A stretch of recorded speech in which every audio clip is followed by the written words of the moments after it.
Live from Wrigley Field, wet, rainy, and cold once again. And we'll start under a few minutes delay today as the Cubs and the Mets will play the rubber game. The tarp is on the field.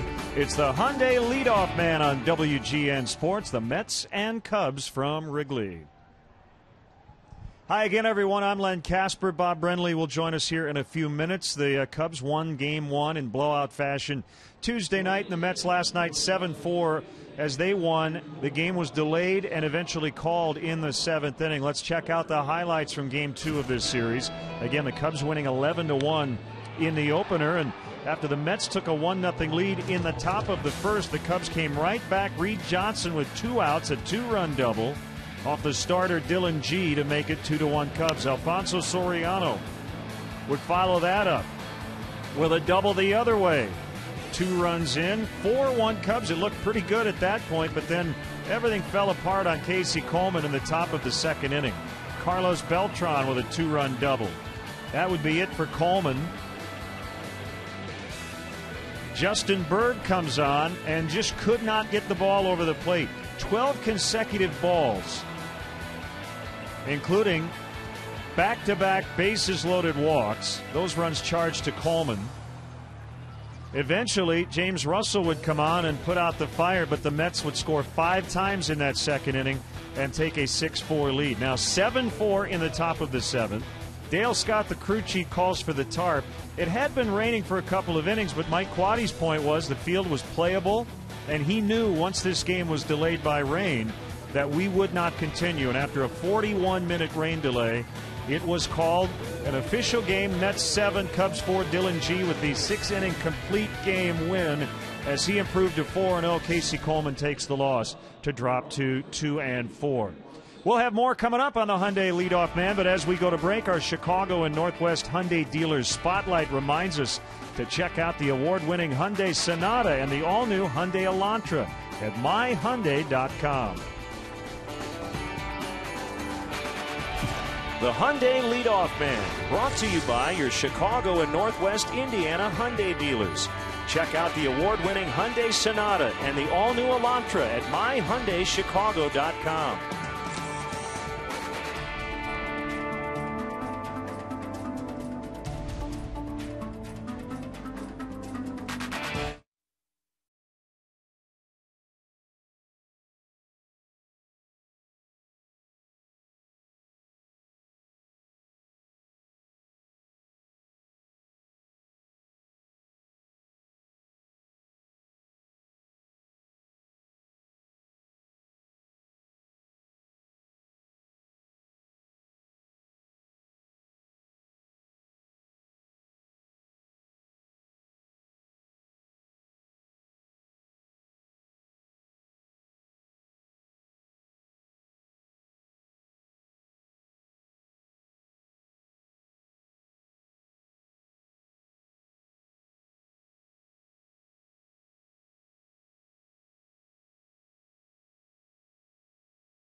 As we look in on the Cubs minor league report, overall the Cubs minor league system has been very successful this year. Double-A Tennessee with a season-high 9-game winning streak, and High-A Daytona has won 8 in a row for the 2nd time already this season.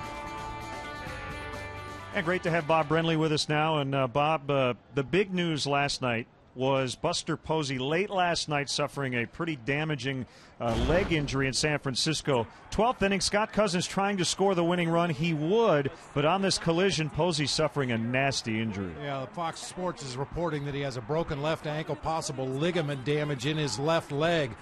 Just one of those unfortunate situations. Cousins doing everything he can to score the run. Posey putting himself in harm's way, trying to block home plate. Unfortunately, had his left ankle turned at a very awkward angle. When contact was made, all of his weight went down onto that left ankle. As I said, he suffered a broken left ankle. Needless to say, this is going to crush the Giants' hopes moving forward. Eli Whiteside, the backup catcher, will now get the bulk of the duty. But you cannot replace a guy like Buster Posey in any lineup. You know, there are two questions here. From the baseball perspective, do you think we'll get to a day when these types of collisions will essentially be banned? Well, they are banned at a lot of levels leading up to the major leagues, but I don't think so. It's been a part of the game forever. Catchers who are able to block the plate and do it well, like Mike Scioscia, made a living of it. And like I said, it's just an unfortunate situation where Posey was in a very vulnerable position. Scott Cousins was doing what he had to do to try to score the run, and I don't see the rule being changed anytime soon. I think actually the more practical question, and it's something that teams have the control of as opposed to Major League Baseball, is Buster Posey probably shouldn't catch much in the future. Well, you got to protect your superstars. Absolutely. I mean, Buster Posey's a guy that figures to be an offensive force for that Giants team for years to come, unless he suffers too many more injuries like he did last night. And that's a question for Joe Mauer in Minnesota as well. These two guys you want in the lineup every single day. As we go to break, let's check out Bob's AutoZone tip of the day. Today, don't knuckle under against R.A. Dickey. Tip of the day brought to you by AutoZone for the auto parts, accessories, and advice you need. Get in the zone. AutoZone.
The Hyundai Leadoff Man, brought to you by your Chicago and Northwest Indiana Hyundai dealers. Check out the award-winning Hyundai Sonata and the all-new Elantra at myhyundaichicago.com. And the Cubs go into today's action at 21-26. They're in fifth in the National League Central, 7 games back of first place St. Louis, and need to play a lot better at home. We mentioned a couple of days ago, big 9-game homestand. This is game 3 The Cubs enter play today at 10-14 at home. The Mets playing pretty well. They snapped a 3-game losing streak yesterday, but after a very slow start, they have kind of snuck back into their division race, 6.5 games out in the National League East. Let's look in on the today's starting pitchers. It'll be knuckleballer R.A. Dickey for the Mets. He's coming off his second win of the season. And for the Cubs, the second knuckleballer they will have faced in their last 4 games. They did not have much success against Tim Wakefield on Sunday night. For the Cubs, it's Carlos Zambrano, a no decision on Saturday, and the Cubs' 9-3 comeback win at Fenway Park. Big Z looking for his first home win of the season. These two teams have been battling since 1962 when the expansion Mets joined the National League, and the all-time series is tied 344-344. So it's a rubber game in a couple of different ways, I suppose.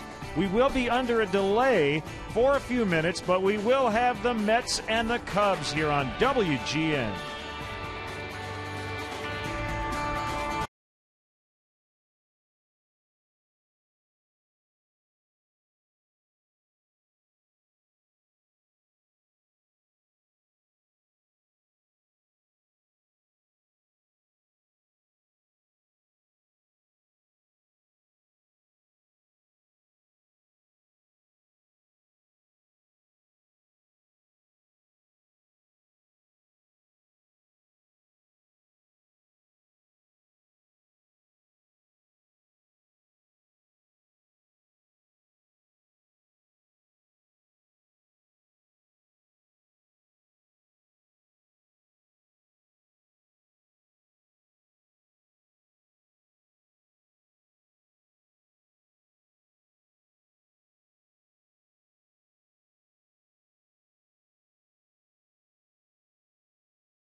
We are live from the friendly confines of Wrigley Field. Unfortunately, the weather has not been particularly friendly this spring.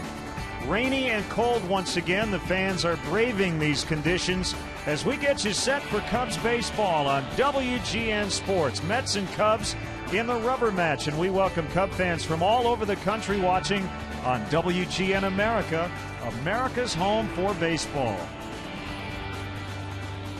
And hi again, everyone, all bundled up once again. Bob Brenly and Len Casper with you. We've been told a short delay. Hopefully that's it. And once we get going, we play without any sort of interruption. We'll get an update on the weather from meteorologist Jim Ramsey here in a few minutes. But, Bob, we need to talk starting pitching. In terms of the Cubs getting consistent, winning consistently. They haven't put together a 3-game winning streak, and to do that, you have to be consistent with your rotation. And certainly you can excuse the bottom end of the rotation. With Randy Wells and Andrew Kashner going down, it's been a mix and match situation in that 4 and 5 spot to try to plug the holes, but it doesn't excuse the failures at the top of the rotation as well. Zambrano's been good for the most part. Ryan Dempster struggled early. He's been much better lately. And, of course, Matt Garza now on the disabled list will be out for a while. But you've got to get that good starting pitching, give your bullpen a little bit of a break, take some of the pressure off your offense. Yeah, and you also want to take pressure off the middle part of your bullpen because the Cubs' strength, Bob, those last 3 guys, they haven't been getting the ball quite enough with the lead.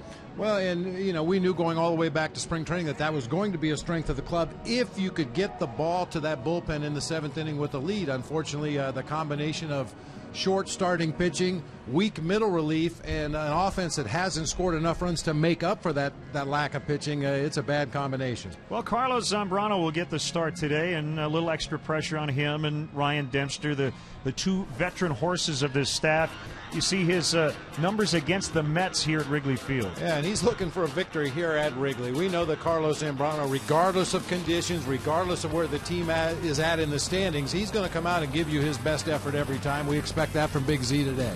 Okay, it's R.A. Dickey, another knuckleballer, but there's a little bit of a difference between his stuff and Tim Wakefield's. Yeah, Tim Wakefield's knuckleball averaged right around 62 to 63 miles an hour. Dickey throws his about 10 miles per hour harder, but he will throw it every bit as often as Tim Wakefield did. Maybe not quite as much movement, but a little more velocity. Should be a good day to pitch, but it should have been a nice night to pitch last night, and we saw 11 runs combined. They will take the tarp off the field. The scheduled start time, 1:50, so we're just over a half hour away from the Mets and the Cubs, and we'll keep it right here. Stay tuned for our rain delay coverage.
Check in on those starting pitchers once again. They are still getting loose. On the left is knuckleballer R.A. Dickey, although we might see some more fastballs today as he will challenge the hitters with a wind blowing straight in. Carlos Zambrano coming off a no decision in a win for the Cubs at Fenway Park on Saturday, and he's always used to pitching in weather like this.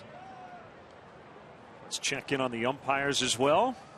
C.B. Buckner will handle the plate. Dale Scott, the crew chief, is at first. Jerry Meals at second. Dan Isonia over at third.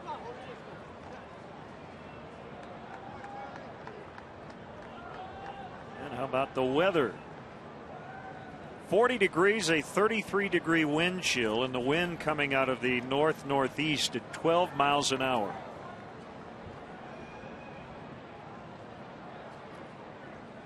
But we did see offense early last night. Eventually, as you predicted, the pitchers did settle in. For the Cubs, it was their bullpen. James Russell in particular did a nice job. But Bob, we saw 10 runs over the first inning and a half last night. Yeah, really pitching under these conditions. It's all about throwing strikes. The hitters are not prepared for this kind of weather. They're not prepared for fastballs in on their hands. They're not prepared for pitches out over the plate that they hit off the end of the bat. But you still have to throw strikes, force the batters to put the ball in play, let your defense work, let that wind work for you. And unfortunately, the Cubs pitching staff last night had a lot of problems finding that strike zone.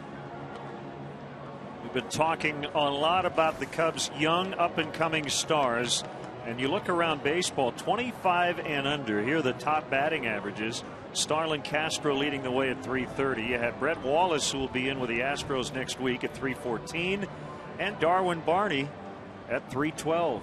Yeah, for Brett Wallace, certainly a good hitter, having a good year. He's been a good hitter throughout his amateur career leading up to the big leagues with the Houston Astros, but you have to admit he's working a little bit out of the limelight down there in Houston right now, while Castro and Barney are playing their best ball under the bright lights here at Wrigley Field. So the Cubs take the field behind big right-hander Carlos Zambrano, who will turn 30 next week. And let's look in on Terry Collins' New York Mets starting lineup. Jose Reyes, the shortstop, bats first. Josh Tolley, the catcher, hits second. You have Beltran, who's always hit well in this park. Jason Bay with 5 career homers off Big Z. Daniel Murphy's at first. Justin Turner across the way at third. Jason Pridey with his second consecutive start in center. Ruben Tejada at second. And the pitcher Dickey batting ninth. And let's check out how the Cubs take the field defensively today behind Carlos Zambrano. Brought to you by Pepsi Max, the official soft drink of Major League Baseball and your Chicago Cubs. 0 calories, maximum Pepsi taste. Soriano in left, Fukudome in right. Tony Campana getting his first start in center field today. Blake DeWitt will be manning third base in favor of Aramis Ramirez. Starlin Castro, Darwin Barney up the middle. Carlos Pena over at first base. Veteran catcher Coy Hill will be behind the plate for right-hander Carlos Zambrano. Mentioned his last outing against the Red Sox on that last road trip. Went 5 2/3, gave up 7 hits and 3 runs in that game. He received a no decision in what was ultimately a Cubs 9-3 victory. High in pitches in that game also against the Red Sox for Big Z. Threw 122 in his 5 2/3 innings. Also today, Dave Keller will be the acting bench coach. Dave is a full-time member of the coaching staff, but as the extra coach, he's the Major League Special Assistant. Normally not allowed on the bench, but Pat Listash with a couple of graduations to attend. Mariah, his daughter, graduating from college last week, and Holly, another daughter, graduating from high school. So Pat is away from the team for today. We want to congratulate Pat and Mariah and Holly and Pat's wife Carrie. And hopefully the Listashes are having a good day, and Pat will be keeping tabs on the Cubs. We'll try to win this series to start this homestand. Yeah, good day for Dave Keller to come out to the bench and get out of that heated clubhouse. We're set. It's Carlos Zambrano to Jose Reyes, low for ball 1.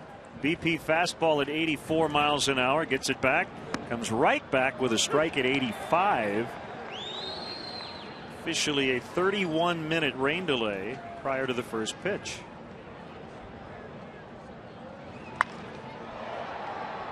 Campana tested early, makes a sliding grab. Tony Campana robbing Jose Reyes of a base hit.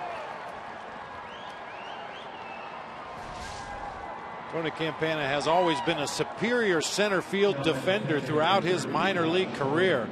We know he's got great speed. We know he knows how to use that speed to patrol the gaps, and in this case coming straight in on a sinking line drive makes a nice sliding catch. Catcher Josh Tolley looks at ball one. Ball two. Tolley in that 2 spot for the second consecutive game. Knocked in a run in that 5-run second, would also score. He went 1 for 4.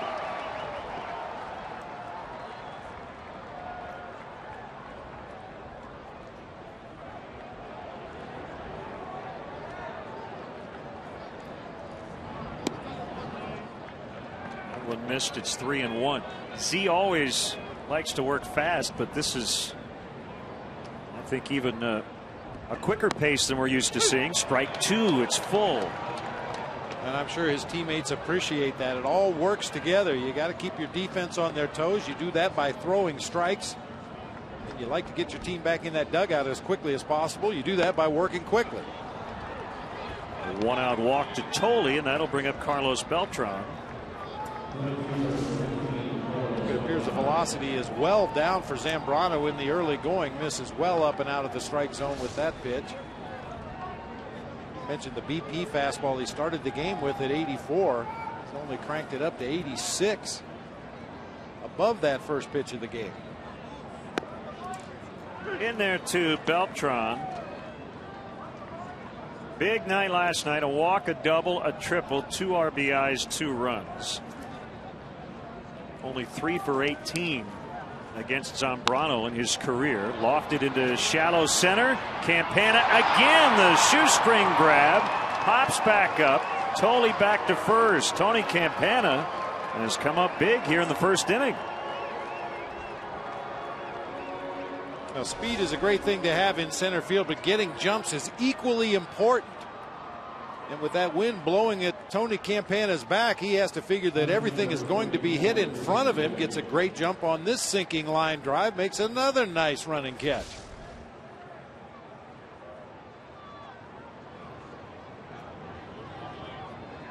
Jason Bay, ball 1. He's been a nemesis to Carlos Zambrano. 5 career home runs against Z. Called strike. It's tied for the most Bay has hit against any pitcher. It's also tied for the second most allowed by Zambrano to any hitter. Here's a 1-1. Breaking ball is low and outside. 2-1 the count.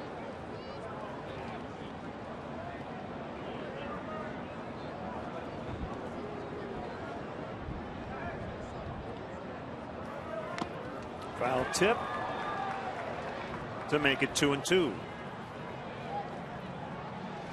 87-mile-an-hour heater right down the middle. When push comes to shove, if there's any doubt in your mind on a day like today, throw it up in the strike zone. Let that batter take a hack at it. Ooh. Quite sure where that one was, but according to CB Buckner, not in the strike zone. We'll see where Pitch Tracks had it. In the strike zone. Yep. Right on the border. Tolley runs on the 3-2, and it's popped foul.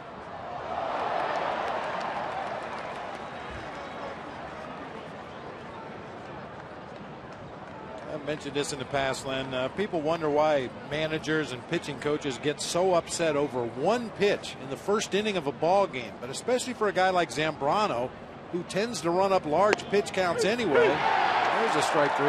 Every pitch is important. So he gets Bay looking, and the Cubs are coming up.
Pepsi Max, the official soft drink of Major League Baseball and your Chicago Cubs.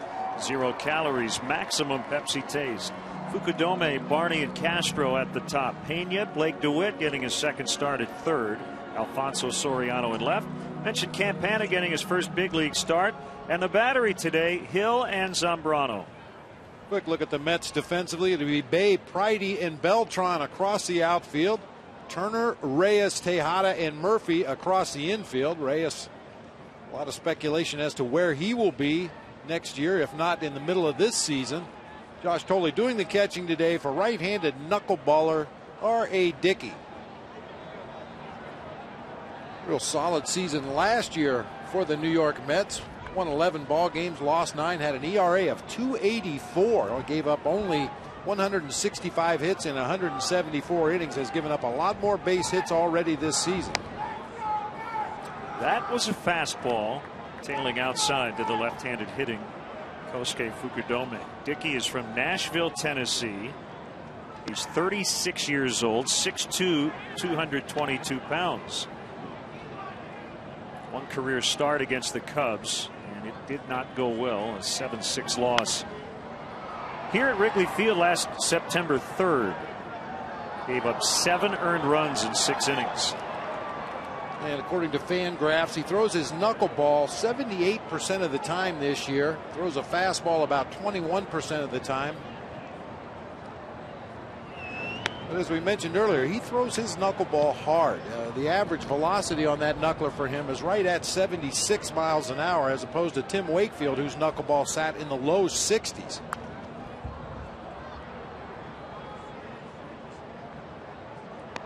Two and two on Kosuke.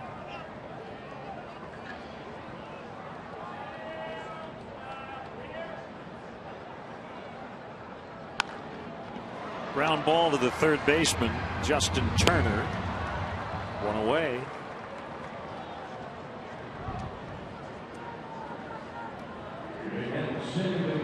I agree with your point that you made earlier, Len. I do think we'll see more fastballs from Dickey today than under normal circumstances, with no wind or perhaps a wind blowing out, when he would really rely on his knuckleball. But with the wind blowing in under these conditions, the cold, damp temperatures, I think he may throw a few more fastballs today.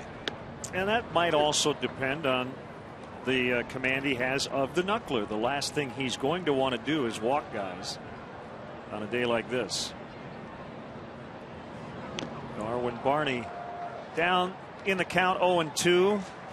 Well, he is so athletic and covers so much ground defensively. How about this catch last night on a wind-blown little pop-up that could have been a lot of trouble? And we talked about it last night during the game. He was shaded up the middle of the field in anticipation of a possible double play.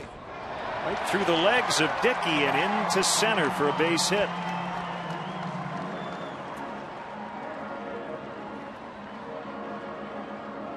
If you were going to design a defense against Darwin Barney, it would look like the I formation.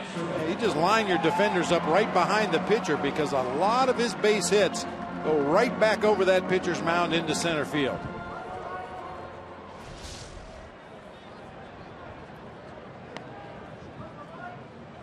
Comes his double play partner, Starlin Castro.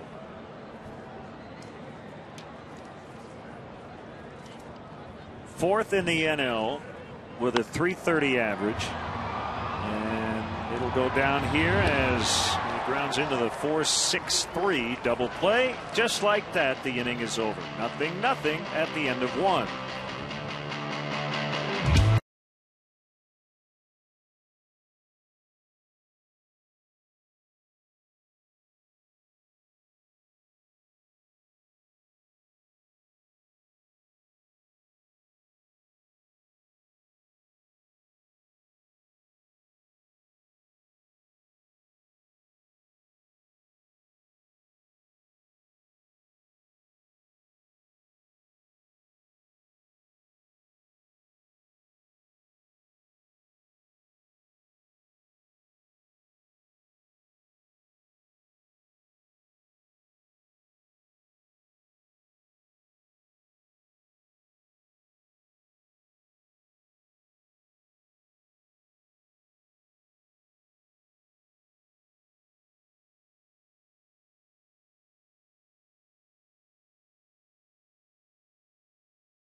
AT&T U-verse viewers in Chicago and around the country on WGN America know that during every Cubs home game this season, if you go to channel 780 or high definition channel 1780, you can see a special multi-view presentation that shows you all of our different live camera angles here at Wrigley Field. Pretty cool. If you want to direct the game along with Skip Ellison, give a look to AT&T U-verse channel 780 or HD channel 1780.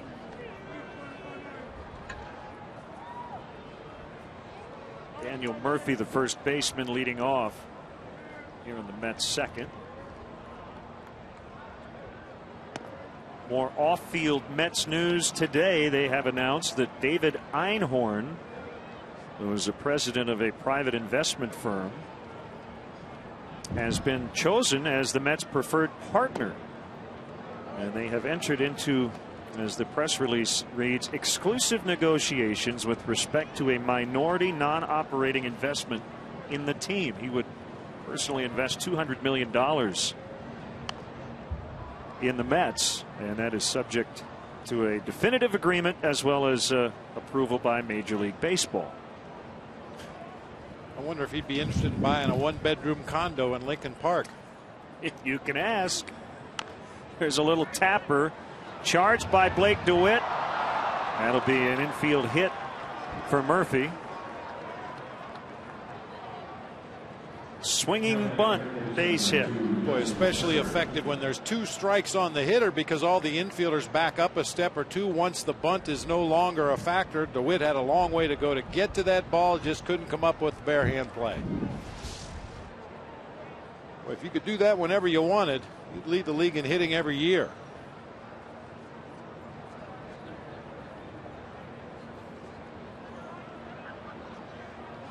And talking about all the Fred Wilpon stuff, comments he's made in various publications that are coming out soon about the Mets and their financial situation and the performance of the team and what have you. The general manager, Sandy Alderson, had a great quote yesterday. He said, if the world had ended like everybody thought on Saturday, we wouldn't be dealing with all this.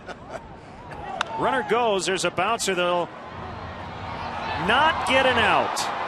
Going to say the Mets will stay out of the double play. They stay out of any sort of damage, as that ball got away from Starlin Castro on the feed from Barney. A risky play that time by Darwin Barney, who'll get the error on this play.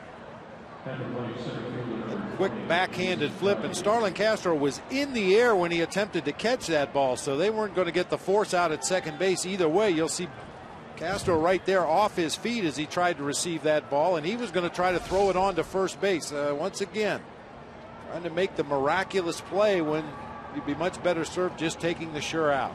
Fielder's choice for Turner, and the error charged to Barney on the toss. So 2 on with nobody out for Darwin Barney. It's his third error of the year. 1-0 to the center fielder Pridey. 2 singles last night. Big cut and a miss. 1-1.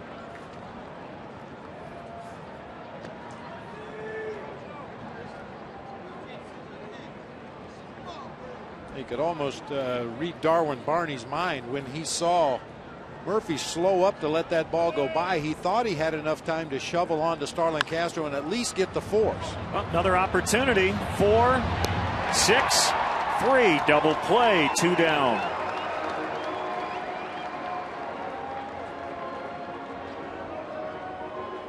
Much more routine double play that time. Hard hit ball right at Barney. Plenty of time this time to shovel on to Castro. He doesn't have to leave his feet to make the throw to first base. 2 down with a runner at third.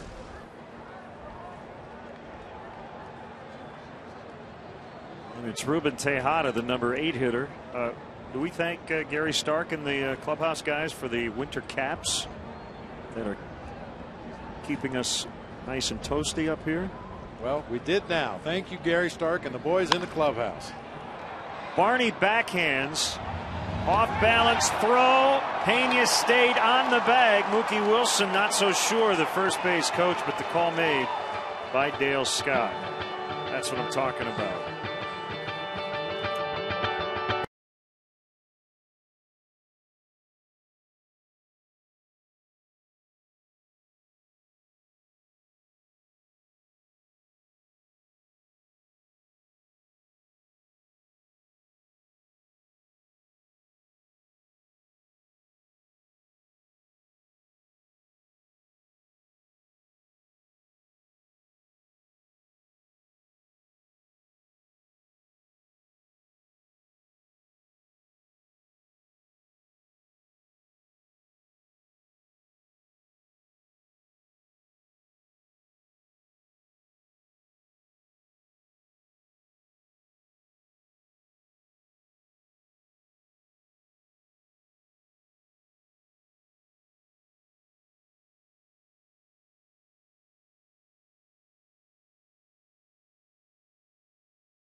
No score as we head to the bottom half of the second inning. Cubs got a huge break there on the play at first base to end the inning. Notice where Dale Scott is positioned.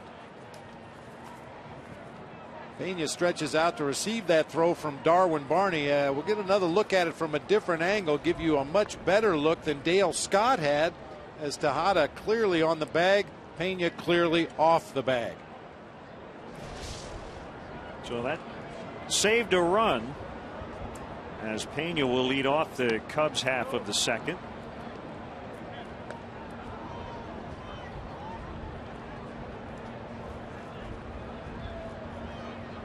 Basically two guys throwing a knuckleball these days with any sort of regularity, and the Cubs have faced them here within the last 5 days. And a few more guys who threw this pitch when you played. Had the Negro brothers, Joe and Phil, Charlie Huff, went back a little further, Wilbur Wood, Tom Candiotti. And for most pitchers, it's kind of a last resort. You've tried being a traditional style of pitcher. Either your fastball's a little bit too short or your breaking pitches aren't crisp enough. And as a last resort before going home and getting a real job, you try the knuckleball. And for some guys, it ends up being a career saver. You can email us at lennonbob@tribune.com. Check in on our Facebook page and follow us on Twitter as well. R.A. Dickey, pretty smart guy, majored in English Lit at Tennessee. That's English literature, for those who don't know. I know you were looking that up. And he is reportedly writing a book about his life. Said he won't be throwing anyone other than himself under the bus in terms of the baseball stuff. 62 on that knuckler to Blake DeWitt.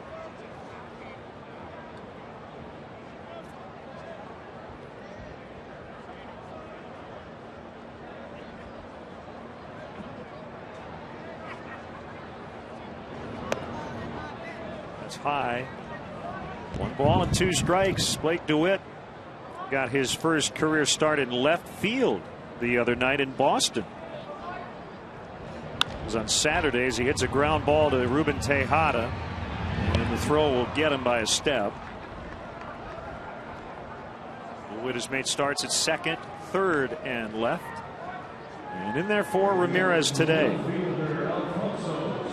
The new Bud Light Bleacher Series provides fans with exciting new opportunities in the Bud Light bleachers this season, including free T-shirt Mondays, $3 12-ounce draft Bud and Bud Light Tuesday nights, and $1 Vienna Beef Hot Dog Wednesdays.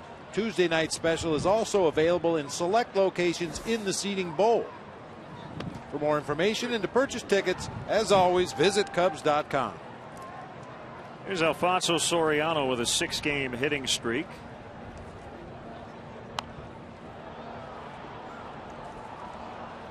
And we will be in the bleachers on Monday afternoon, Memorial Day, against the Astros. In the latest I've heard, Bob, high of about 87.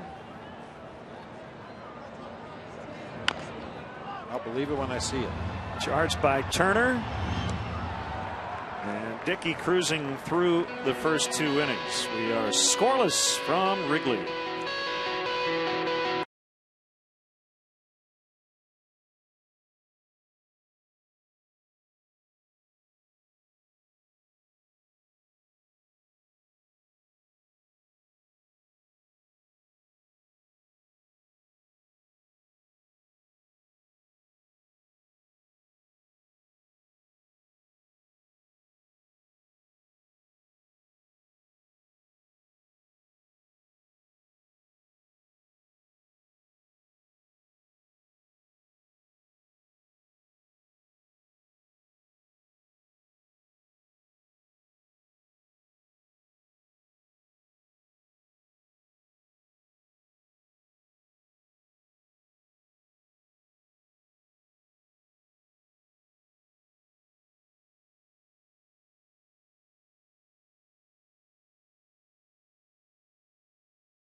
TV is sponsored in part by Mega Millions and now Powerball from the Illinois Lottery.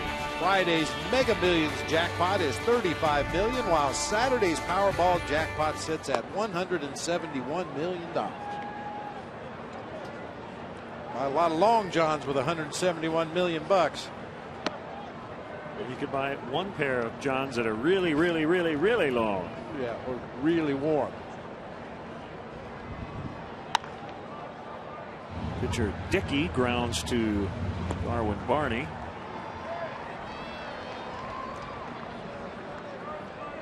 One away here in the New York third. And it's Jose Reyes.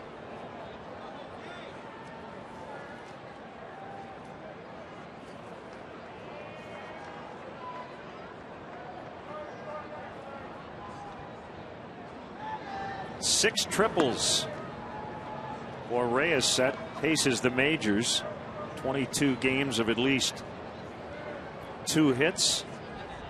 Leads the way, and he drives that ball into the right field corner. Speaking of 3, that could possibly be 3 as Fukudome picks it up, and Reyes will settle for a 1-out double. Now he's going to take off. Ball got away from Barney. Throw there. Gets by. Reyes on his way to the plate. He will score. It'll go as a double and 2 errors. And they both are probably going to be on Darwin Barney, which would mean 3 errors on the Cubs second baseman already today. Unless they give the first one to Fukudome on the throw, we'll see. Ball wasn't hit particularly hard by Reyes. Got it off the end of the bat a little bit, floated it down that right field line. Kosuke got to it quickly. Yeah, the throw was low to Barney, had trouble getting a hold of it right there, and then his throw to third base actually hits Reyes, goes into foul territory, and Big Z was standing way too close to the plate to back it up. So both errors will be throwing errors. Fukudome and Barney. The Cubs have committed 3 in the last 2 innings.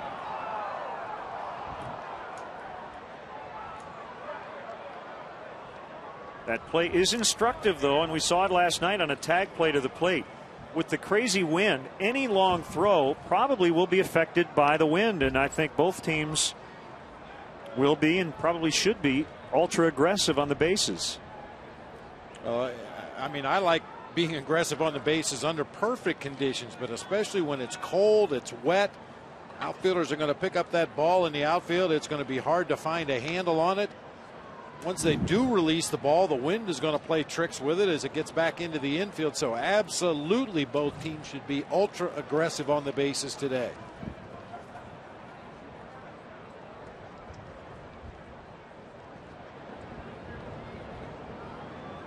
Tolley walked in the first inning. And this slicing drive will be pushed out of play by the wind.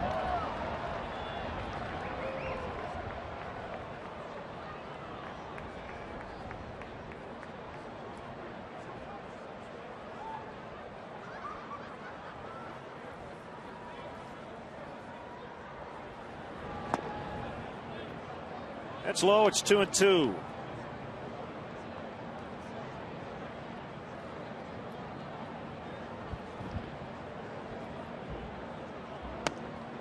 You know, obviously the two errors leading up to the tail end of this play, but look where Carlos Zambrano is.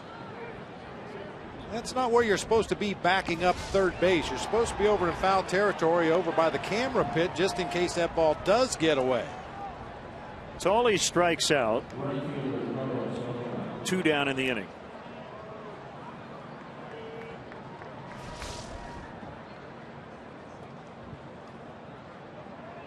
Riding fastball on that outside corner from Zambrano. His velocity is starting to creep up a little bit. That first inning, I got to tell you, I was a little concerned seeing those readings of 84, 85, and 86. But as he's gotten a little bit looser here as the game has progressed, he's getting that fastball up closer to the 90-mile-an-hour mark.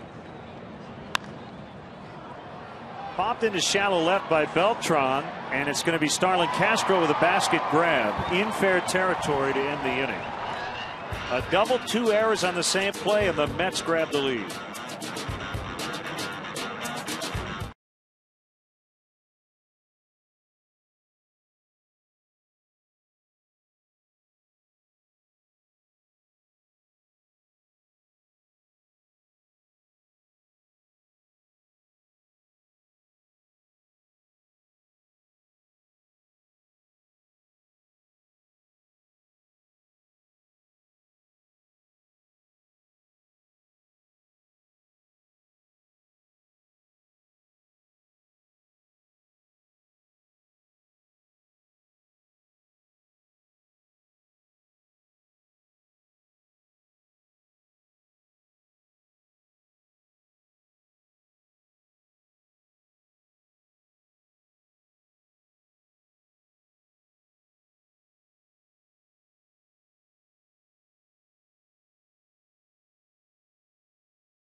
Hey, Cubs fans, if you want to manage the game along with Mike Quaddy, log on to WGNTV.com right now and click on the WGN Sports Game Zone banner to connect to all the up-to-the-minute stats and information while you're watching at home. Game Zone is sponsored by The Great Escape, pools, patio sets, play sets, hot tubs, and more. First major league start for Tony Campana. 7th appearance. And again, first start. Never going to get it. Nope. Infield hit, Tony Campana. Once it got by Dickey, that was all she wrote.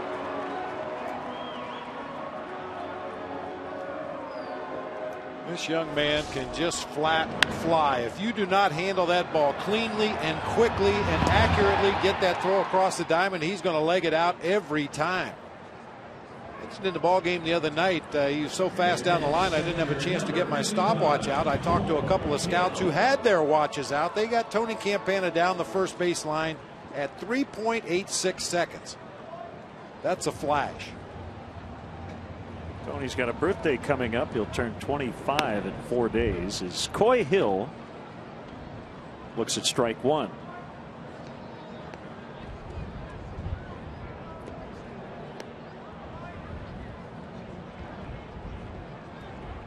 For Campana, his second career hit. And they're going to keep a close watch on him over there at first. 1 for 1 in the stolen base department. Now, the stolen base is always a weapon against a knuckleball pitcher, even for teams that don't run often. It's a tough pitch to control. It's a tough pitch to catch and handle cleanly. Tony was going to go, and they got him. Picked off first base by Dickey. And I don't think there was any question Campana was going to run.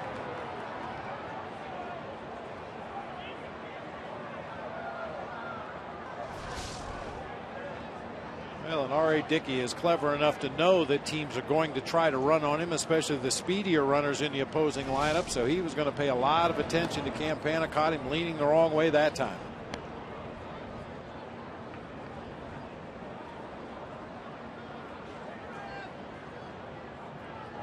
Second pickoff for R.A. Dickey this season. A 2-1 count against Coy Hill with Carlos Zambrano on deck.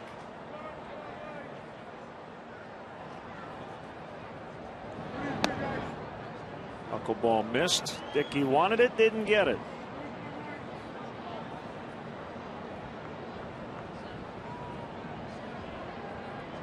Robert Allen Dickey delivers, swing and a miss.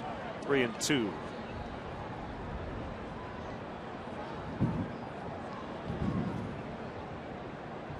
He was mentored by the aforementioned Charlie Huff when Dickey was in the Texas organization. The Rangers made him a first-round pick back in 1996. They offered him $810,000, but a team doctor saw his picture on the cover of Baseball America and noticed that Dickey's arm was hanging a bit awkwardly, so they submitted him to a physical prior to the official signing as Coy Hill gets caught looking. First strikeout for Dickey. And this is what Dickey will do. He'll catch you looking for that knuckleball and sneak an 84 or 85 mile an hour fastball by you. That's exactly what happened to Coy Hill that time. So before he officially signs, they see just something. They give him a physical, and they found he had no ulnar collateral ligament. Rangers pulled their offer and eventually gave him $75,000 instead. Doctors believe the ligament either disintegrated when he was young or he wasn't born with one at all. So I guess he won't have to have Tommy John surgery because he does not have a UCL in that right elbow. And a base hit for Carlos Zambrano a couple of nights ago. Came off the bench in a pinch hitting role and knocked in 2 with a base hit. Off to a very good start at the plate this season. He was at 286 before that hit. This ball is smoked through that right side. Daniel Murphy barely with a chance to dive for it. Rolls through into right field. Big Z's hit the other night came as a right-handed batter. This one as a lefty.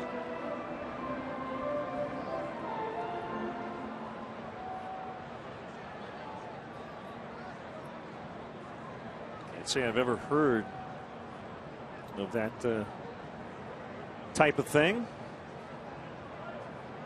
I've never heard of that before. Story not quite as scintillating as Josh Colmenter learning his delivery by throwing tomahawks in the woods when he was a kid, but interesting nonetheless. Outside to Kosuke. 2-0. Just think if you combine no ulnar collateral ligament and throwing tomahawks, then you'd really have something. You'd have a story. Made for TV movie. Tejada gets it, but Dickey is hurt. He fell down. Just toppled down between the mound and first base. Might have tweaked an ankle. You had the first baseman over there with that ground ball on the right side. Nobody to cover first. So Kosuke safe with a base hit. But the Mets' big concern is their starting pitcher. Well, this field has taken an awful lot of rain this spring. It appears to be in really good playable condition. But Dickey, once he saw that play made by the second baseman, tried to hustle over there to cover the bag and blew something.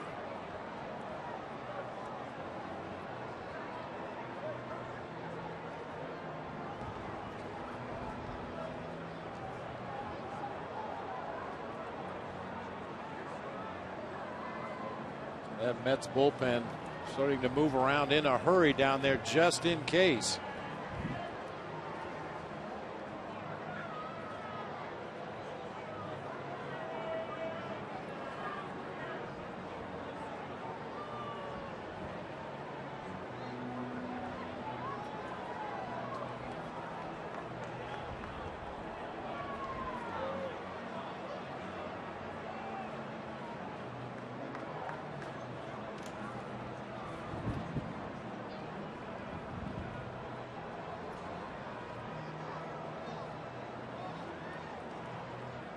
Walking it off as if he's taking a breathalyzer at this point. Well, I couldn't really see what happened.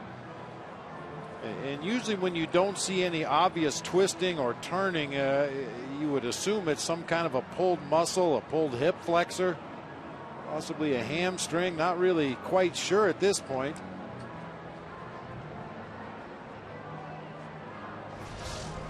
Trying to plead his case to stay in this ball game. You'll see he starts over toward first. When the ball gets by Daniel Murphy, Dickey stops, and then when he tries to accelerate, there's just nothing there, and he goes down in a heap on that right side of the infield. It makes you wonder if it's a quad or a hammy, as opposed to a tweaked ankle or something.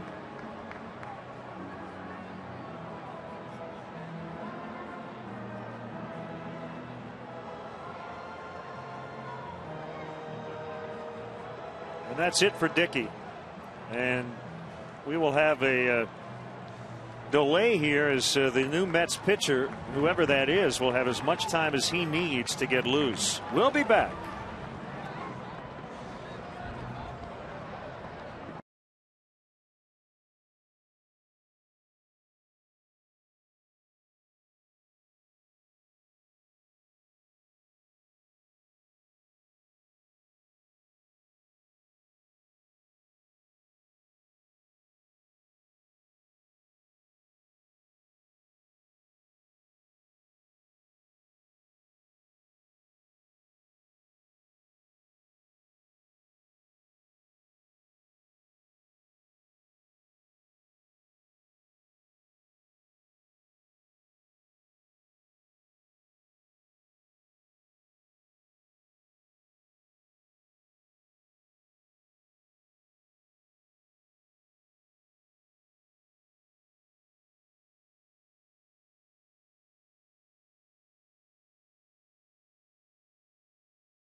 Sunrise Chevrolet for their support of Glenside baseball and softball.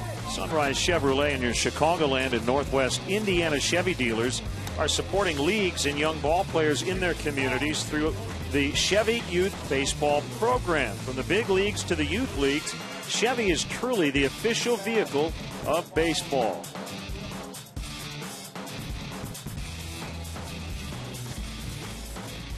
Rookie right-hander Pedro Beato will take over for the injured R.A. Dickey, and he'll have as much time as he needs to get ready. So we'll take another break. 1-0 Mets. We're in the bottom of the third from Wrigley.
Chicago Cubs on WGN are brought to you by Bud Light Lime, the just right taste of Bud Light with a refreshing splash of 100% natural lime flavor. Darwin Barney will face rookie righty Pedro Beato, who started the season with 18 2/3 innings without allowing an earned run. Finally gave up earned runs in New York on Sunday. That snapped the streak. It was the longest among pitchers who started their major league career with the Mets, the 18 2/3 without an earned run.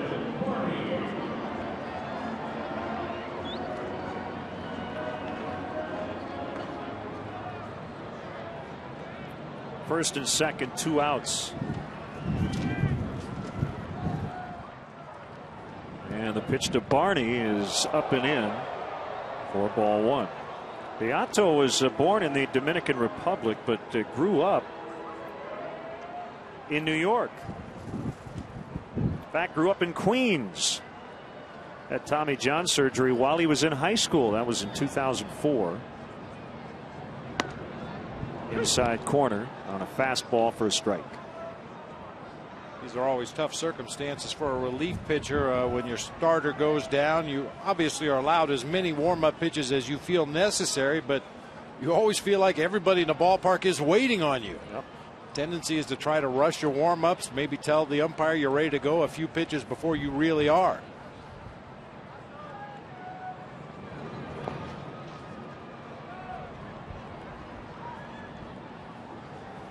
Meanwhile, Carlos Zambrano went back into the clubhouse, I would imagine, to get warm, but this will be a long stint between pitches for him when he heads back out there for the top of the 4th.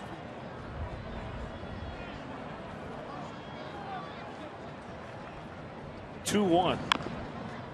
Barney fouled it off his front foot. I mean, Z's wearing the jacket to try to keep his throwing arm and his back as warm as possible, but you can see his hands are exposed to that ice cold wind here at Wrigley today, trying to keep his fingers warm, and I think that would be the biggest concern at this point, is standing out there for any amount of time and then not being able to grip the ball properly when you go back out to the mound.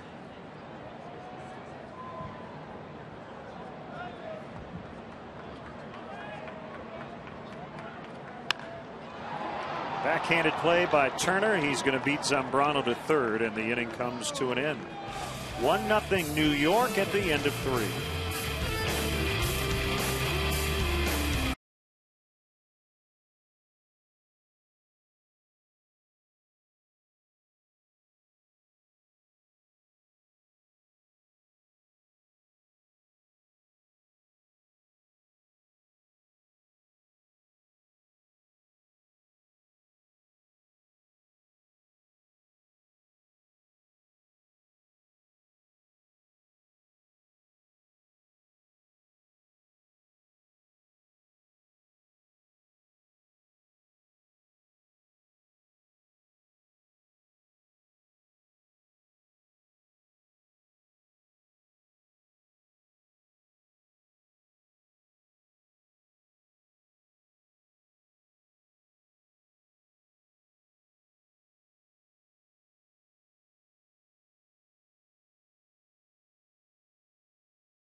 Mets with a run in the top of the third thanks to a couple of Cubs errors. They lead 1-0 as we head to the top half of the fourth inning.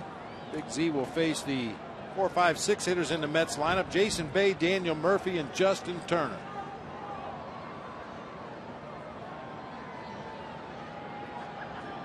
And the pitch to Jason Bay is low and outside. Ball 1.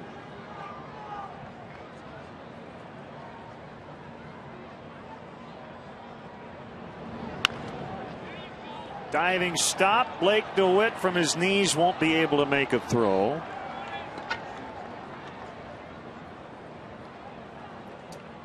Infield hit Jason Bay. Leadoff man is on for the Mets for the second time. Blake DeWitt a few steps to his left and a dive. That ball hit off the heel of the glove and unfortunately rolled back underneath his body by the time he was able to recover. No sense risking a throw from his knees across the diamond. Bay will be credited with an infield hit.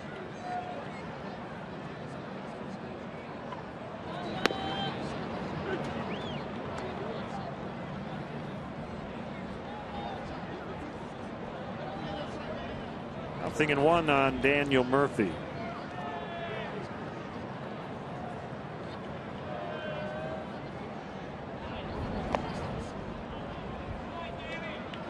Smothered by Coy Hill.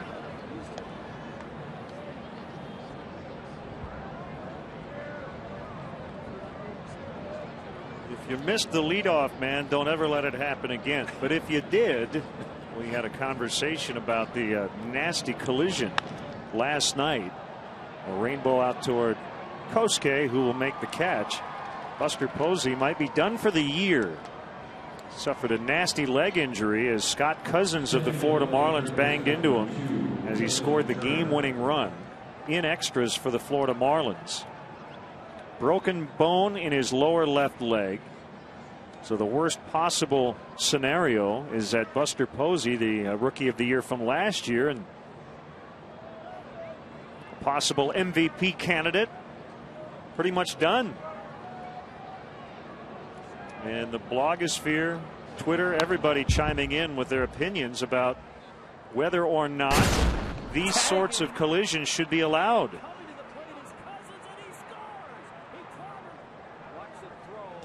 clearly see the left foot, the left ankle of Buster Posey turned at an awkward angle. Catchers are taught when you have time to get your feet pointed directly up that third baseline and absorb the blow from the runner and roll over on your backside. But you don't always have enough time to get in perfect position to absorb that blow from the runner coming down the line. That time his foot was kind of turned at an angle, went back awkwardly on that left leg. That is really, really bad for the Giants.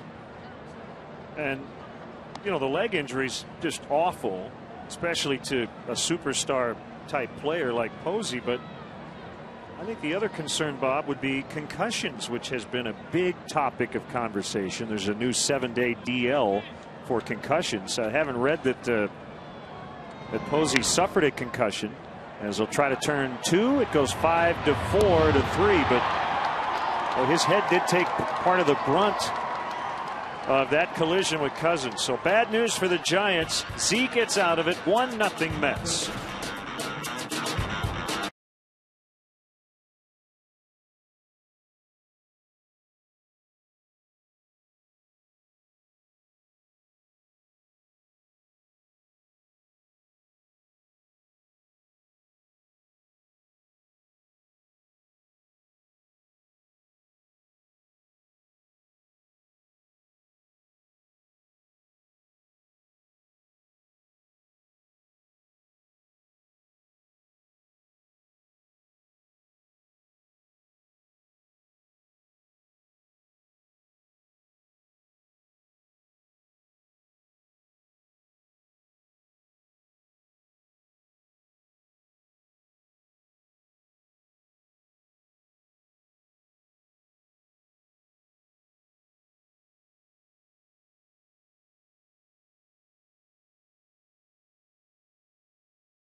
Pledge your allegiance to the Cubs by becoming a member of the Cubs Club, the official fan club of the Chicago Cubs. This year's Cubs Club features new Bleacher Crew tier and an improved Marquee tier. Members will enjoy exclusive perks, experiences, and merchandise throughout the 2011 Cubs season. There's never been a better time to join, rejoin, or give a fellow Cubs fan the gift of a Cubs Club membership. To join today, visit Cubs.com. Just saw a tweet from Cubs Insider, which comes right from the Cubs front office, and I want to remind fans you can vote for your favorite Cubs for the All-Star game, including Darwin Barney as a write-in. Starlin Castro has a great shot at making the All-Star team, and hopefully as a starter.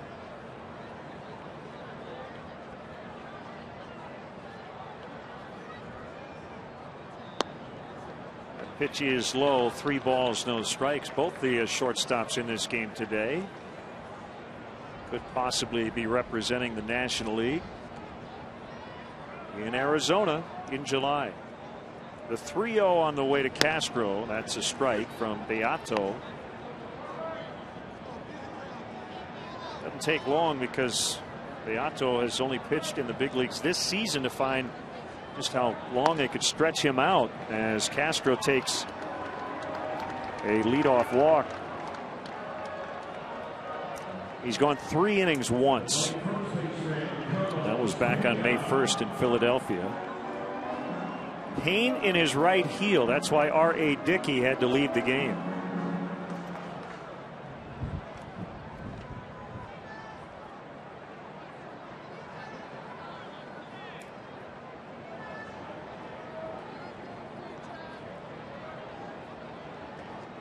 Pena batting cleanup with Aramis Ramirez getting the day off.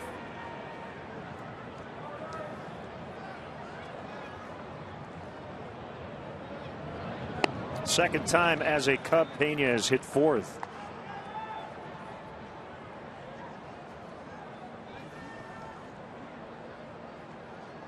May's been a lot more productive than April was.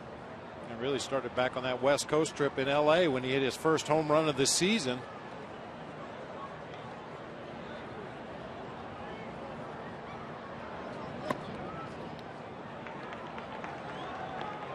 Two and 0 as Tolley goes out to talk it over with his young pitcher. Beato has never pitched above the Double-A level before this year. Very undermanned Mets bullpen this season. Make this club just based on the projection of what you could possibly do, and that's the case with Beato.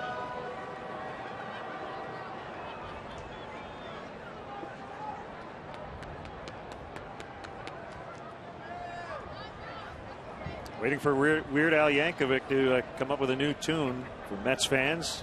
Domo arigato, Pedro Beato.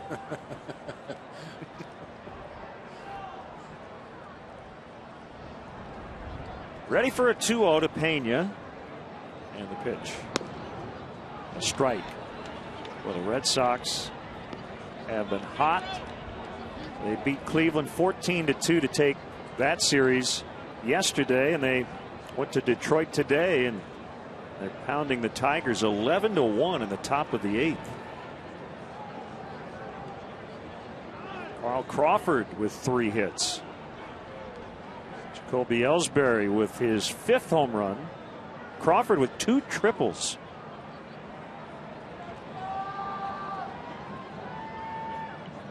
Alfredo Aceves, 6 innings, 1 run. That's drilled to deep right. Carlos Pena gone. A 2-run homer, and the Cubs lead. He kept it low under the wind and cranks it out of here for his 6th home run.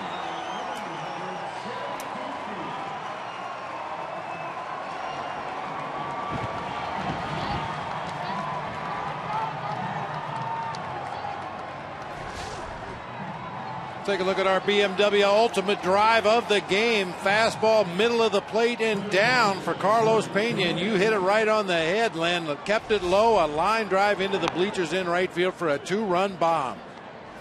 The BMW ultimate drive brought to you by your Chicagoland and Northwest Indiana BMW dealers. BMW, the ultimate driving machine.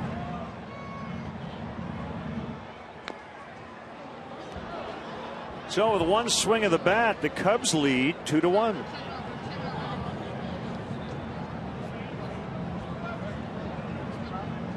It's the first Cubs home run in a week. Last homer came at Florida, and it was Marlon Byrd 1 week ago today.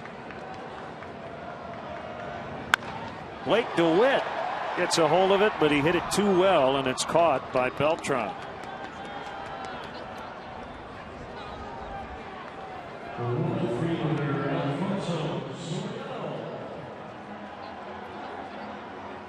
How refreshing is it to see a 2-run homer, especially on a day like this?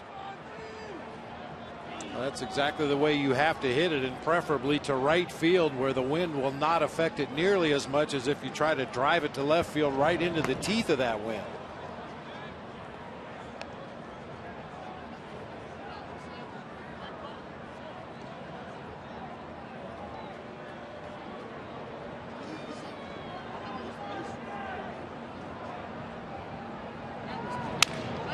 Broken bat, one hopper to Jose Reyes, couldn't get a handle on it. Soriano has a single, and now has a 7-game hitting streak. Make sure you check out our WGN baseball blog on WGNTV.com. I have a blog post on the pesky weather. We have the 7th inning stretch singers list for the rest of the homestand. Blackhawks Hall of Famer Dennis Savard coming up later today. Game notes from Stats and much more at WGNTV.com. Pesky is the adjective you use for this weather? Yeah. I can think of a few others. It just won't let up. Just when you think it's going to turn, it fouls off a 2-strike pitch. Stays alive.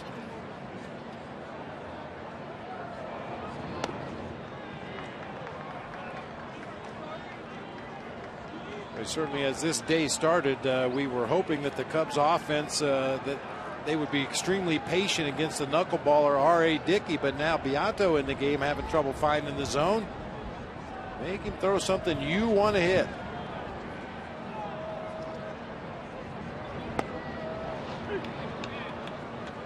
Two and one to Tony Campana. Infield hit in the third and then was picked off by Dickey.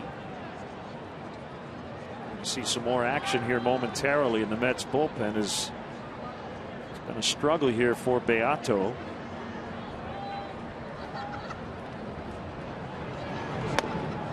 Two and two. And the Mets bullpen should be in pretty good shape because of the 7-inning complete game by Dylan G last night.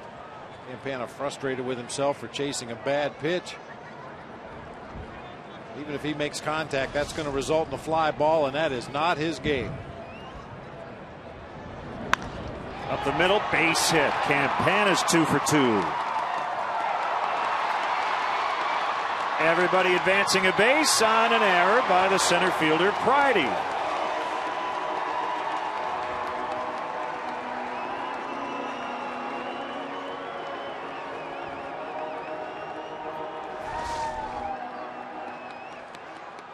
Clean single into center field. Pretty routine looking play for the center fielder Pride. He just took his eye off the ball at the last instant and got away from him. You can see Soriano was just getting to second base, but still has enough time to turn it on and advance on to third. And that's significant because there's only one out. Second and third for Coy Hill. Breaking ball strike.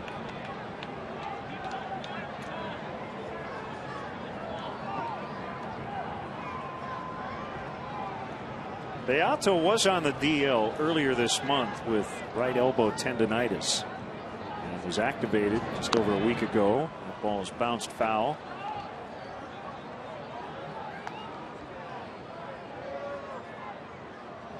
That's lefty Pat Mish, who brought a couple of his teammates up to our home TV booth before the game last night. Took a few photos. He's from Northbrook.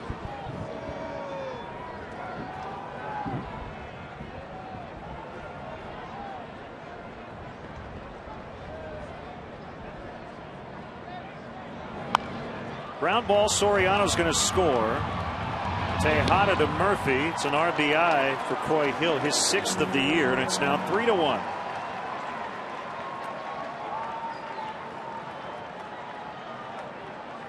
See the Cubs taking advantage of a Mets miscue out in center field by Jason Pridey.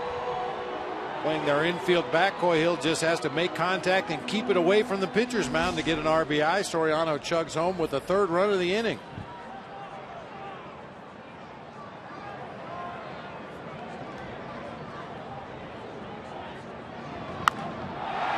Zambrano plates Tony Campana. Z's 2 for 2. 3 RBIs in the series. 4-1.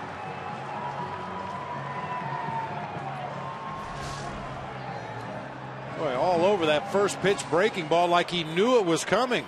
Crisp line drive through that right side. Big Z is rolling at the plate.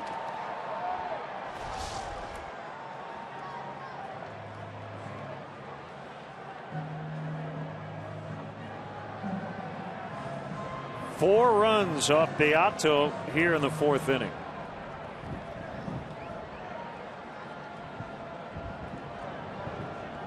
Boy, and a nice adjustment in a hurry by the Cubs offense.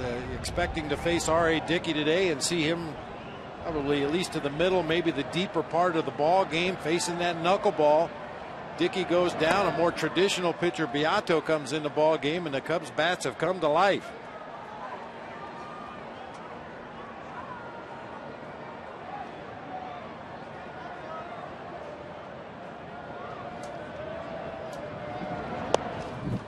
Low and inside, 2-0. Beato continues to work from behind in the count.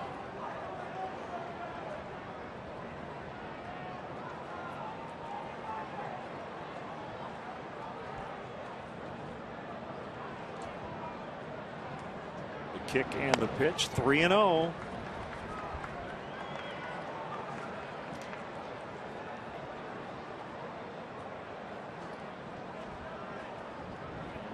Cubs hitting coach Rudy Jaramillo. He's having as much trouble keeping his papers in order as we are. Yeah.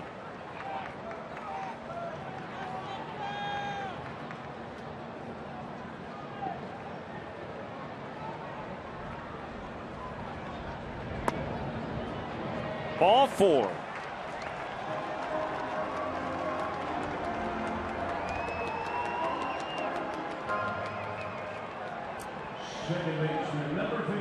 Cubs will bat around. Here's Darwin Barney, the 9th hitter of the inning.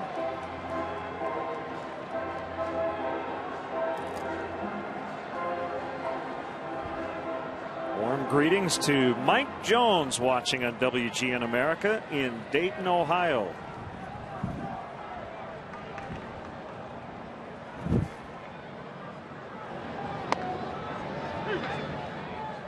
It's called strike to Barney.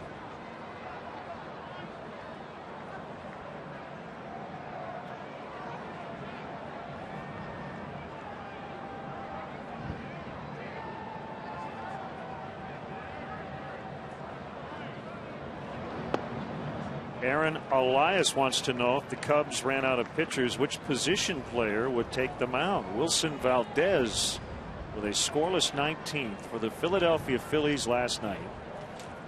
And he got the win. 5-4 decision.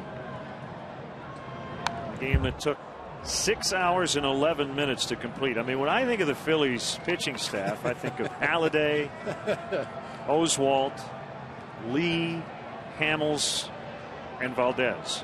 Yeah. I don't know about you. It rolls right off your tongue, doesn't it? Bases loaded sac fly by Raul Ibanez at 1:19 a.m. Philadelphia time. And they're playing today. And what a great lesson for pitchers who go out to the mound and feel like if they don't have 3 or 4 or 5 different pitches working on a given night, they can't pitch effectively. Valdez threw all fastballs. Granted, they were 88, 89 miles an hour with a little bit of tailing sinking action, but no breaking balls, no changeups, all fastballs, and had to do it through the middle of the Reds' batting order. Phillies leading 10-4 today in the bottom of the 8th. Cliff Lee has gone the distance to this point as Barney turns on it, cranks it foul.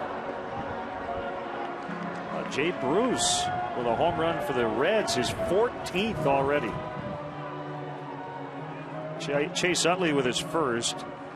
Ibanez with his 6th.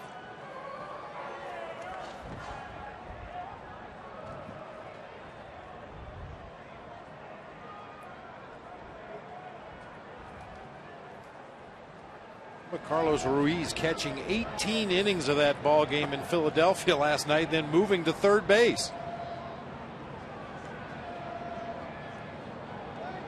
I'll check the box score, see if he's in there today. I kind of doubt it.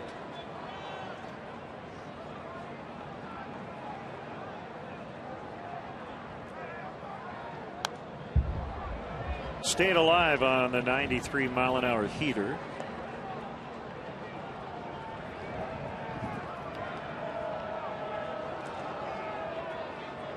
No Carlos Ruiz. Dane Sardina doing the catching today for the Phillies.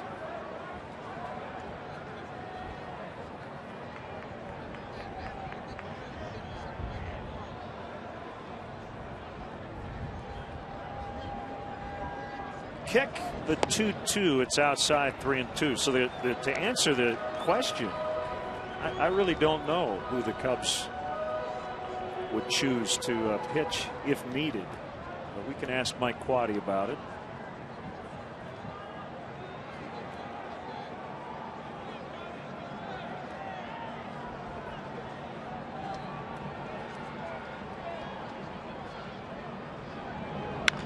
Let's go on that 3-2 as Reyes The low throw, but Murphy able to dig it out. The big inning for the Cubs. This has been a series of big innings for both these teams. 4 runs to make it 4-1.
Second inning last night, so it's been a series of big innings, there's no doubt. And the Cubs hoping that big inning will be the difference here today. 1 ball, 1 strike on Jason Pridey.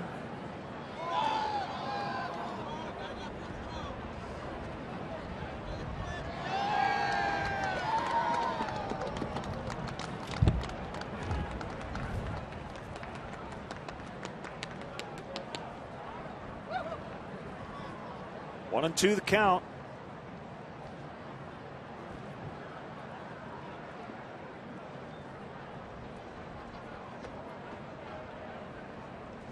Bottom 12, Royals and Orioles 5-5 in Baltimore.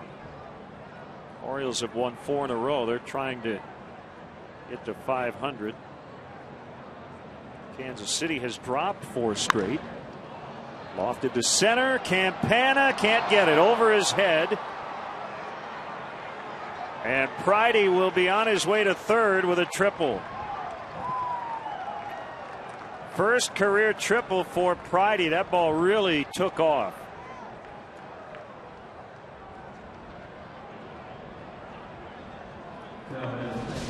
Get good backspin on a drive into the wind, that ball will tend to really sail. That's exactly what this one does, getting over the head of Tony Campana all the way to the vines. Pridey with real good speed at 162 stolen bases in his minor league career, legged out that triple easily. Well, the second baseman Tejada, left-handed hitting Fernando Martinez is on deck in Beato's spot. A pop-up back of third, and it's going to be Castro to make the catch, 1 away. Hey, Chicagoland viewers, how would you like to win 5 $5 footlongs from Subway? Just be the 500th texter to text Subway to 97999. Go to WGNTV.com for complete info and rules.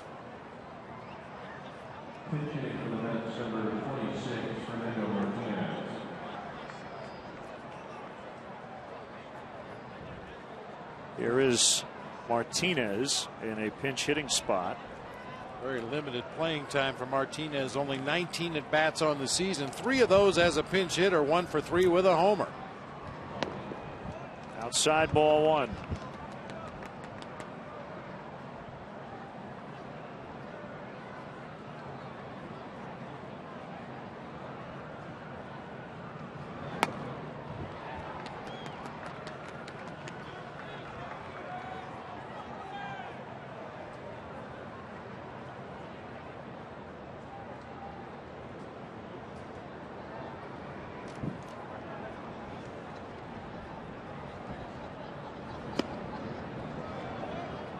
Two and one.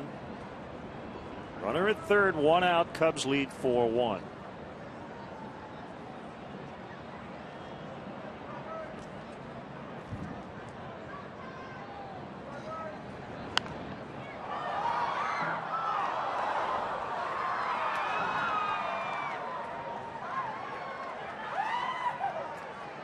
For Beato, 1 1/3 innings, 4 hits, 4 runs, 3 earned. He walked 2 and gave up the home run to Pena.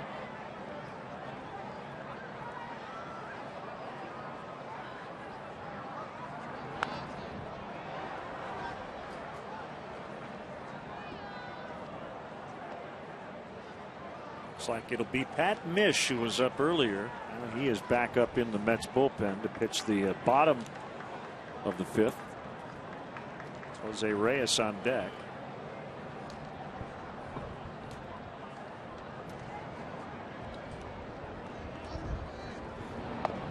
Full count, 3-2.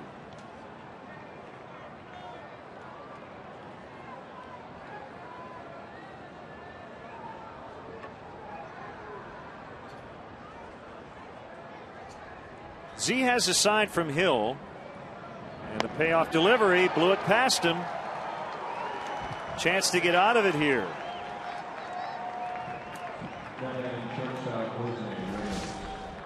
And the Mets had a leadoff triple in the ballgame last night by Carlos Beltran. They were able to strand him at third base, going 1-2-3 to the next 3 hitters. See if Big Z can do the same thing here today.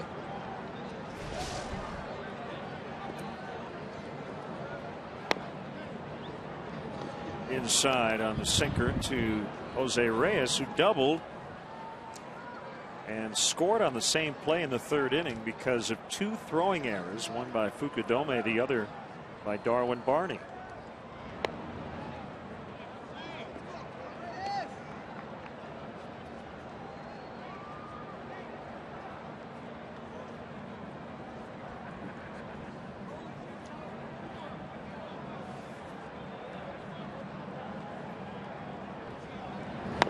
Assuming everything is on schedule, Z will make one more start on the final day of May, which will be the day before he turns 30 years old. Turns 30 next Wednesday as Reyes takes the walk. That'll bring the tying run to the plate in Josh Tolley.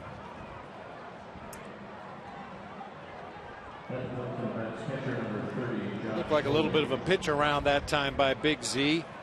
No question right now, Jose Reyes a much better, more accomplished hitter than the man at the plate, Josh Tolley. Didn't want to take any chances making a mistake to Reyes, allowing him to drive that runner home from third. He'll take his chances with the number 2 hitter. He has walked and struck out, and he takes a strike.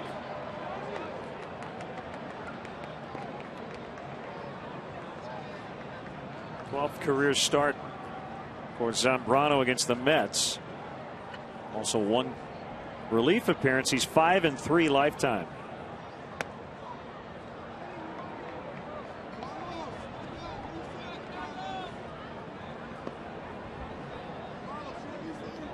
I think you dropped your wallet, partner.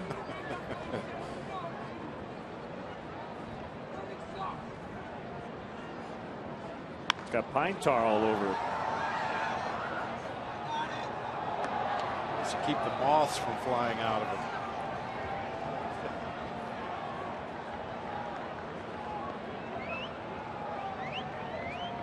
it. See Jonathan Taves here at the ballpark. Oh, Jonathan Taves fan. kick, the 1-2 fouled back to the top of the screen. We'll do it again.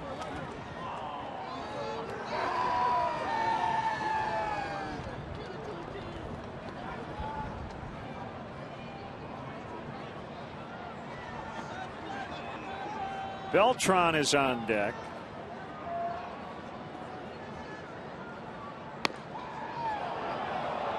Two and two.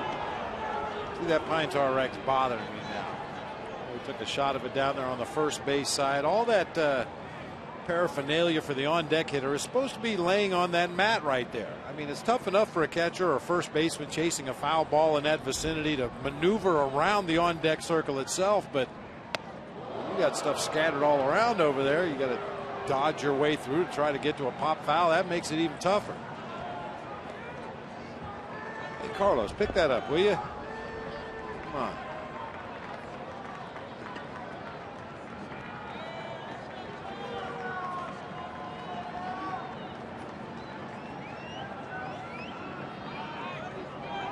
Three and two on Josh Thole.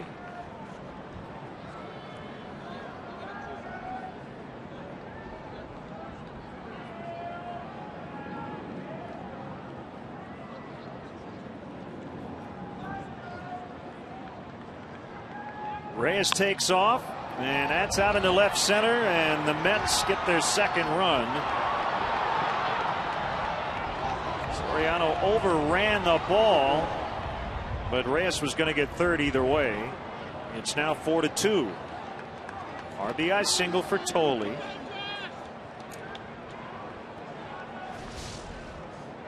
Just a little floater out there in the shallow left center with Reyes on the move at first base. He was going to go first to third easily. And this is what you do not want to do, though. After whiffing on the ball, he doesn't know whether to throw to second, throw to the cutoff man, run it in. What do? Throw it into the infield. Let the cutoff man handle the ball.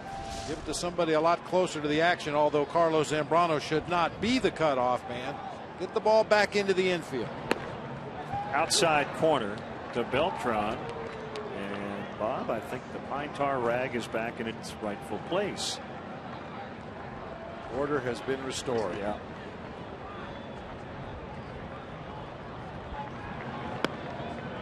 One and one.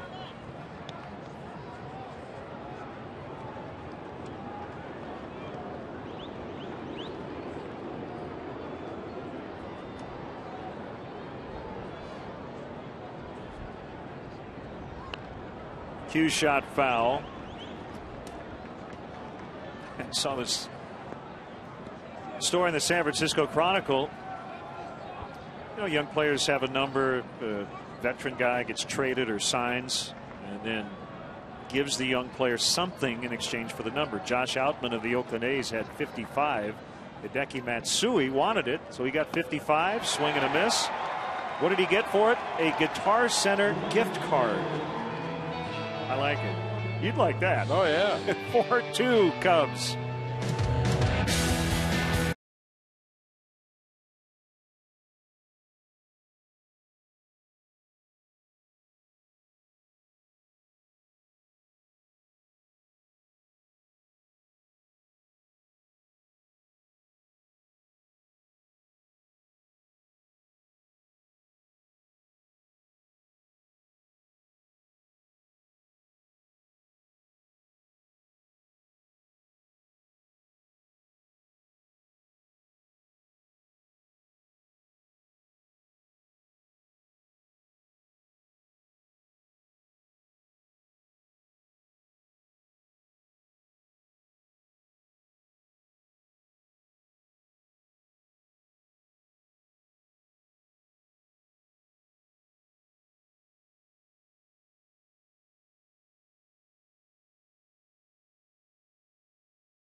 What would you do with an extra $1,000 a week every week for the rest of your life? Play Cash for Life instant games from the Illinois Lottery.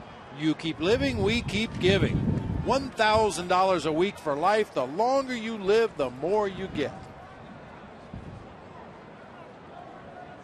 Left-hander Pat Mish now on for the New York Mets.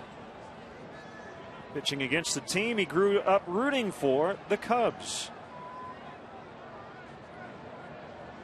To Glenbrook North High School. He's from Northbrook. And a first pitch strike to Starlin Castro.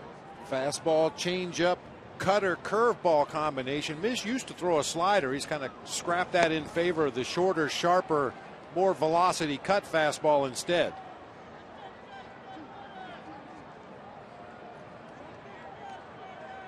Mish working in relief, but his teams, and he started as a Giant and now a Met, lost the first 12 starts of his major league career. It's the first time that had ever happened to a starting pitcher.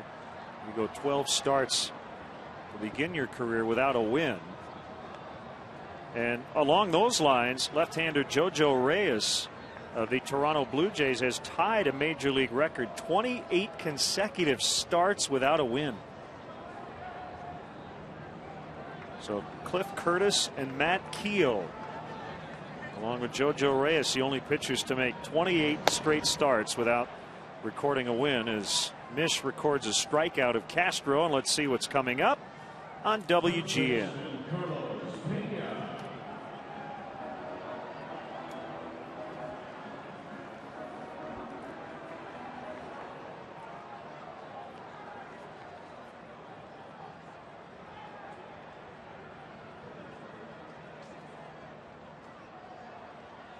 Now, prior to this stretch of futility for Jojo Reyes, the last guy to have such a stretch was a Met and a Cub, Anthony Young, 27 straight starts without a win from 1992 to 94. Reyes without a win since June 13th, 2008, when he was with the Atlanta Braves.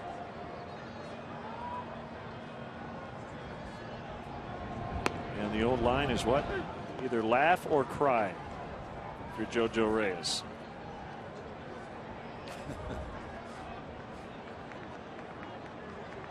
I mean, being in a record book's a good thing, but oof. Now, he does only have 8 quality starts, so it's not as if he's been terribly unlucky, but he's 0-13 with a 5.74 during this rough stretch.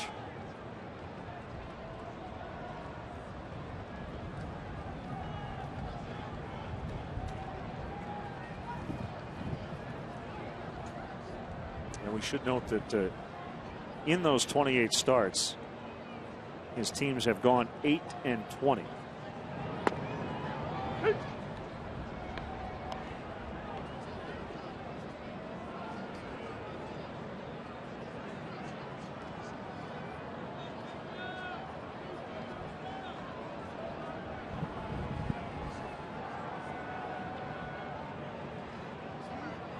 Mish with a 2-2 to Pena, and it's downstairs 3-2.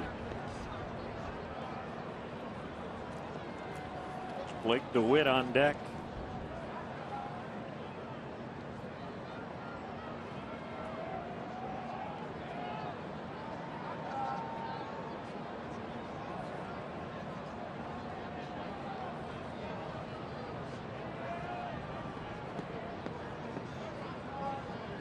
Saw that guy here last night. Maybe that is his hair.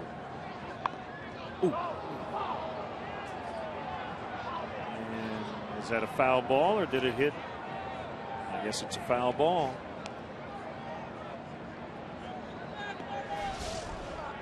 If you're in the act of swinging at a pitch, even if the ball does happen to hit you, and it looked like it got a little piece of Carlos Pena's hand on that check swing. You know what, Bob? I think it just stung. I think it hit the handle. Yeah, it could be. Just near the hands. Bees into his hand there, getting jammed in on the handle. Yeah, because if he had gotten hit on the hand, he wouldn't be back in that box this quickly.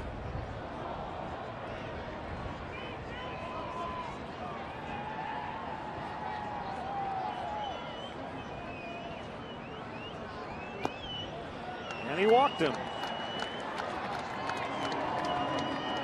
Scroll through the home of the Cubs, get an insider's look at more than 97 years of history in this legendary ballpark. Guided tours may include visits to the press box, clubhouses, and dugouts, as well as a chance to actually step on the field. For more information or to purchase tickets, visit Cubs.com. Tour sizes are limited and sell out fast, so get your tickets today.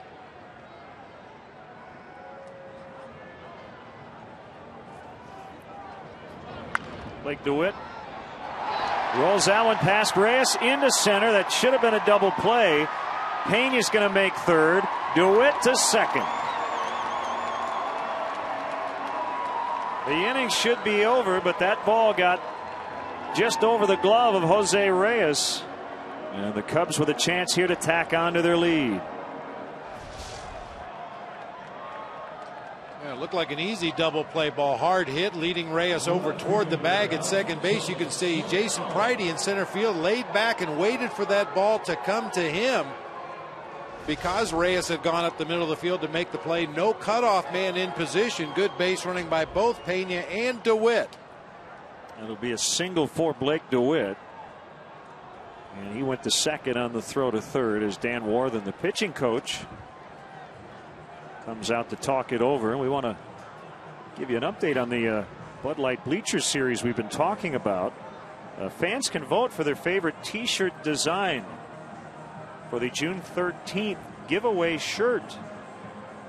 Go to the Cubs Facebook page to do so. And again, we will be out there next Monday against the Houston Astros from the bleachers. And the Bud Light Bleachers series, the Passion Cubs shirt in honor of the late Ron Santo, will be given away to those fans in the Bud Light Bleachers on Monday. First 10,000 fans to that game also get a Cubs t-shirt presented by Constellation Energy. And we will be sitting in that area, and we will be a lot warmer than those fans. we hope. We certainly hope so. Soriano to deep left. And it hits the warning track. 2 runs will score. Soriano to second with a 2-run double. 6-2. It's a home run on most days. Wind knocked it down a little bit, but he does drive in a pair.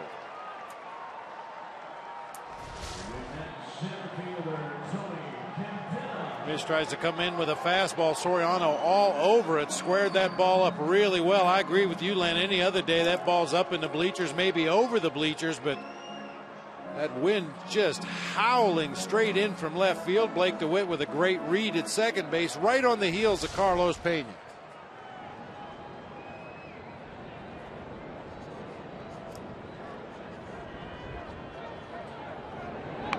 Campana with the bunt, and it's foul. A little bit of a hop over the glove of Jose Reyes, and the Cubs turn that ultimately into 2 runs.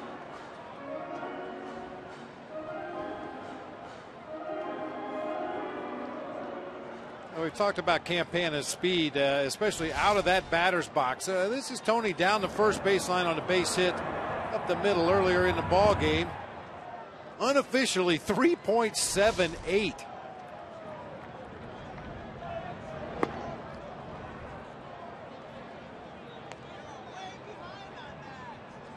Can't teach that. No.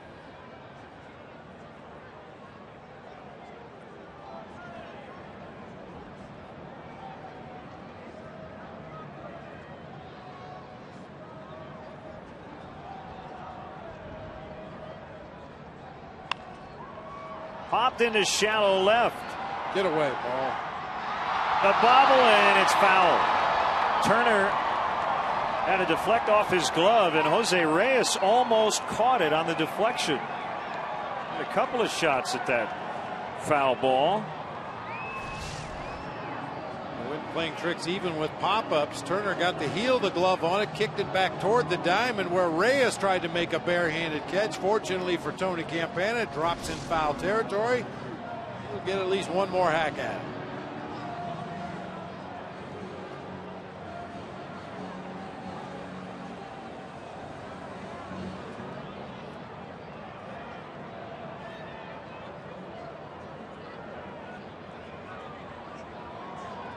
A real good indicator of a guy's speed at the plate is where does the infield position themselves defensively. Mets are all playing 3 or 4 steps in front of where they would normally play, including Turner at third base, who's still drawn in front of the baseline as if he's protecting against a bunt, even though there's 2 strikes on Tony Campana. The only routine ground ball off the bat of Tony Campana is right back to the pitcher if he fields it cleanly. Mish over to first and in time to get Campana. 2 down.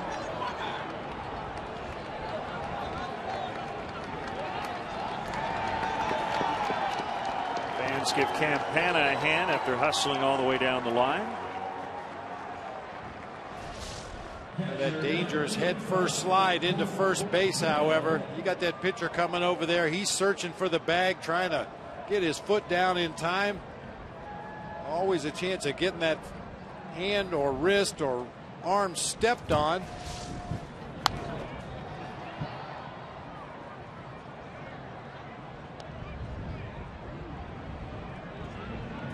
Game-changing speed.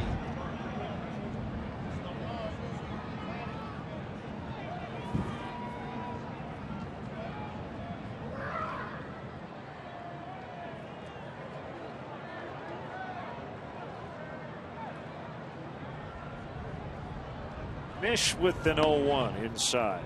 Cubs adding on 2 runs here after the Mets got within 2.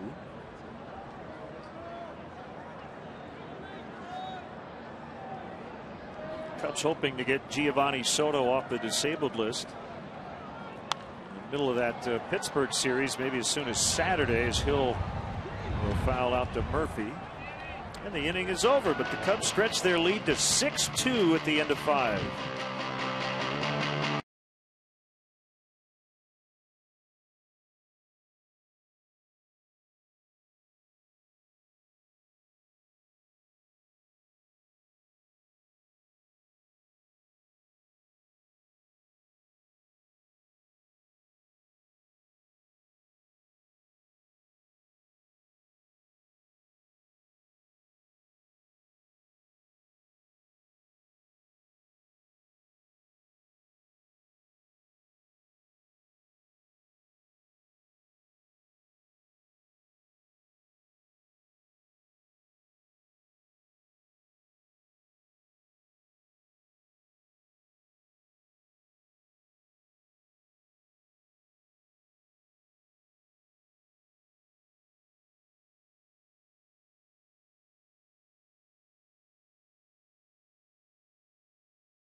Cubs fans, you can enjoy your own Ferris Bueller's Day Off thanks to Pepsi.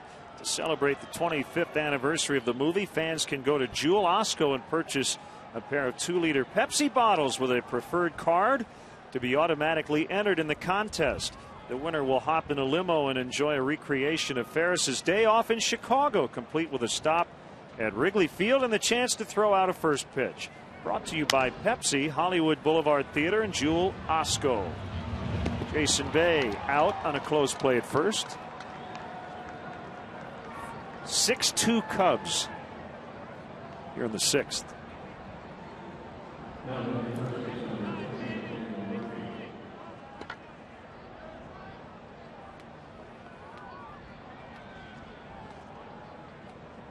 Daniel Murphy is 1 for 2.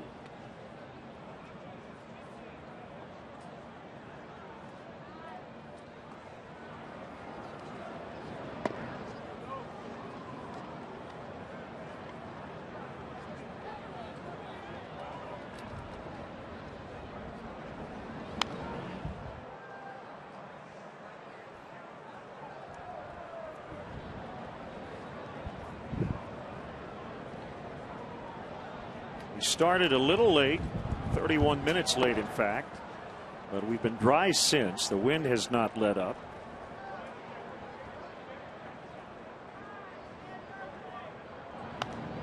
Based on the WGN forecast I saw, it looks like it's going to get a little warmer each day this weekend.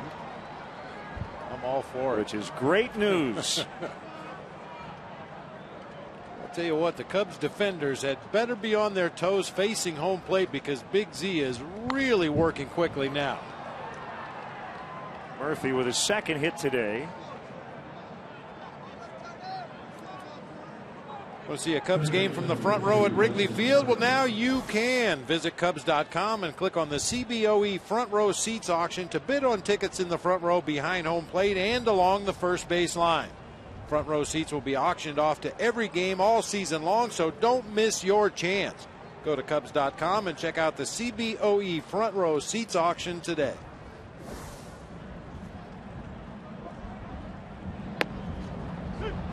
A strike to Turner, the third baseman. Well, sad news yesterday as the winningest pitcher in Kansas City Royals history and a longtime broadcaster, Paul Splittorff, passed away. He battled oral cancer and melanoma, just 64 years old. Paul was a very nice man, excellent broadcaster, and the former lefty with 166 wins. Oh, a tremendous competitor.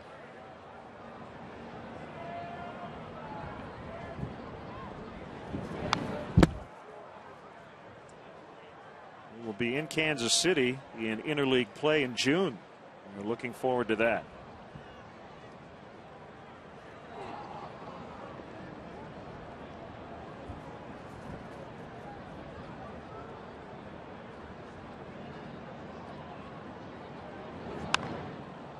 One line foul. I was talking about the Cubs defenders being on their toes because Z is working so quickly. Most players, they have an idea of how much time a pitcher is going to take between pitches. And after that ball gets by the hitting zone, you'll see the infielders scratching at the dirt or working on their gloves. You'll see the outfielders looking at each other and communicating on where they're going to maybe move a step or two this direction or a step or two that direction just to make sure everything's covered. But you better do it quickly today. Z getting that ball back from Coy Hill, getting right back up on the rubber, ready to go.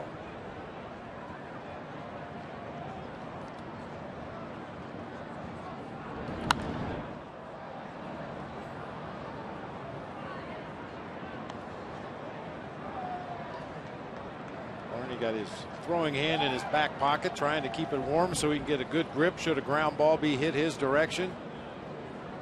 Most of the time you'll see the infielders manicuring the dirt, making sure there's no pebbles, no bumps, no divots in that dirt in front of them so they don't get a bad hop. Going to manicure a little dirt there. Yeah, I don't want it to hit that spot. Got to clean that one up a little bit.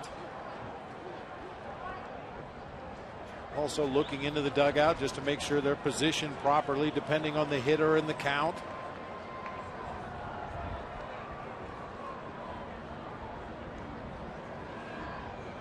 Day like today, keeping that right hand warm.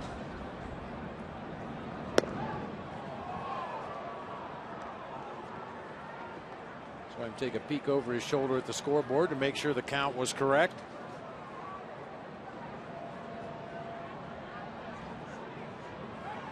Communicating with Starlin Castro over at shortstop, who's going to cover the bag on an attempted steal, but need to worry about it right there. Called strike 3 on Turner. Number 5 for Z. 2 outs. That is at the upper outer reaches of the strike zone. Turner can't believe it. Big Z will take it.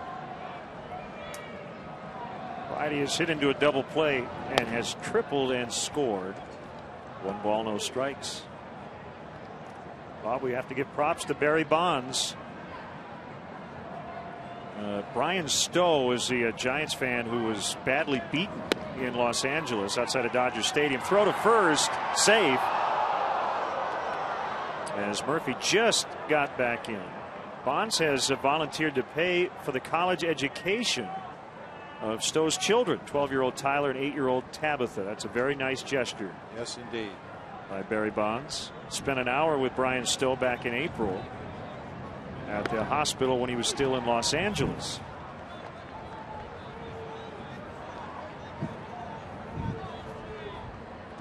That's Jeff Samardzija, the righty, Sean Marshall, the left-hander.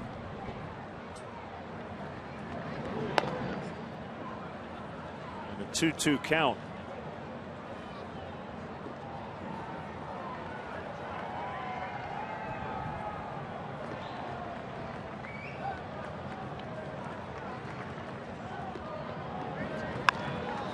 Fly ball out to left center, and it's Soriano to make the grab, and that'll end the inning. Fist pump from Carlos Zambrano. Cubs lead the rubber match 6-2.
Of the game. Believe it or not, that's what Chicago looks like when the weather's nice, when there's no fog or overcast or low-lying rain clouds. That's right around the corner, fans. Trust me. Big Z will lead it off here for the Cubs against Patrick Mish. Cubs with a 4-run lead here.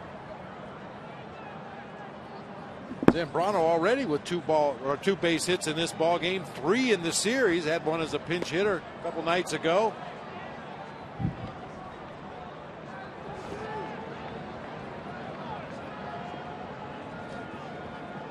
Tape it all down, partner. Yeah. Stuff is blowing out of the booth.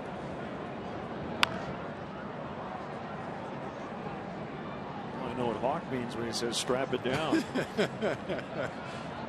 Right before you came back into the booth, a gust of wind came through here and blew the promo I was reading right down on the fan's lap somewhere down below us. We'll get the fan to read it. Yeah. We'll drop a microphone down there.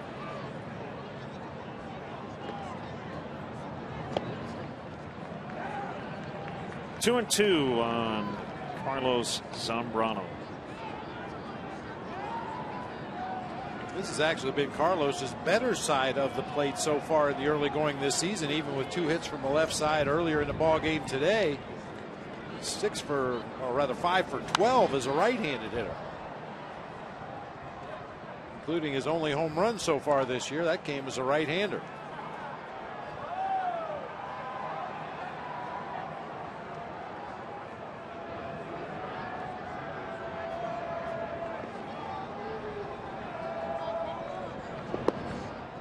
Full count, 3 and 2. He does not like to walk. He wants to swing the bat.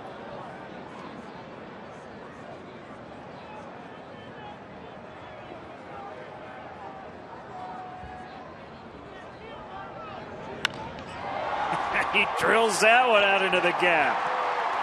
What a series he's had at the plate. He's 4 for 4 in this series.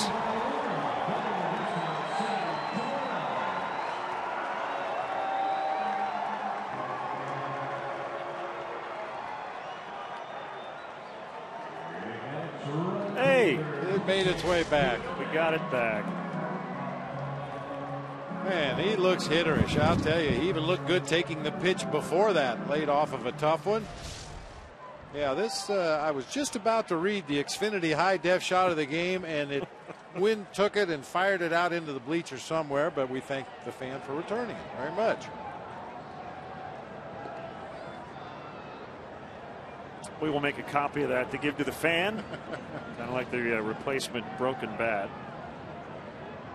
Ukadome bunts foul.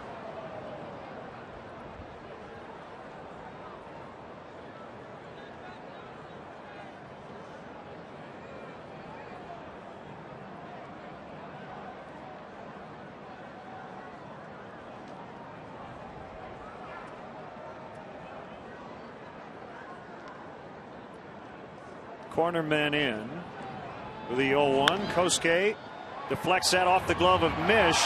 Slowed down by Tejada.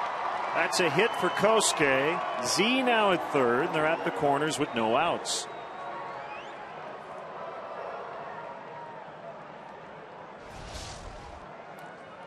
Kosuke attempting to bunt to move Zambrano up to third base with one out. Gets it done here with a ground ball back up the middle of the field.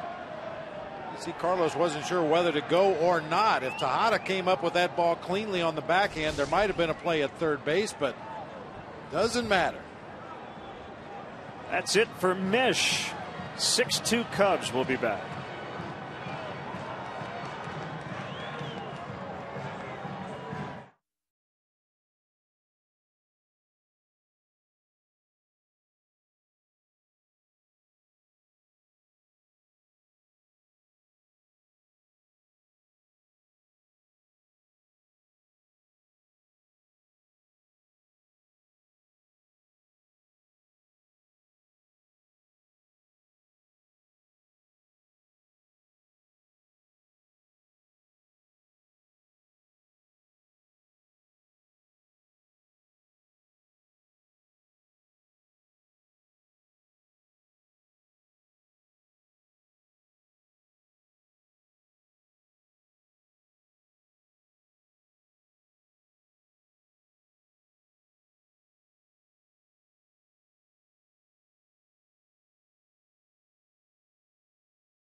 We literally expect the temperature to be double on Monday. Thank goodness. Memorial Day, May 30th, and Bob and I will be sitting in the Bud Light bleachers. Now, we've had the WGN TV Thirst Row with Len and Bob contest, and congratulations to Simon Collings of Chicago. He is the winner of the Thirst Row seats for the game coming up Monday, and he will join us in the bleachers for an inning as well. Budweiser's Thirst Row seats.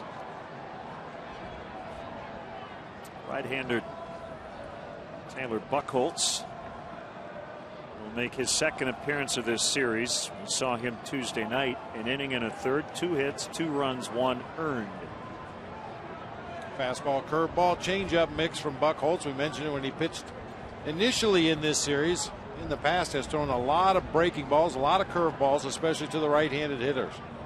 First and third, nobody out. Darwin Barney takes ball 1 inside. The Pirates are here tomorrow for the weekend. In fact, the Pirates were off today. I'm sure they're on their way to Chicago as we speak. And we'll have Friday and Sunday right here on WGN. 1 o'clock for the leadoff man both days. Kevin Correa and Doug Davis tomorrow. Paul Maholm and Randy Wells on Saturday. They have Jeff Karstens listed Sunday, but I think it's going to be Charlie Morton coming back on normal rest. He'll face Ryan Dempster. So Randy Wells comes off the DL on Saturday.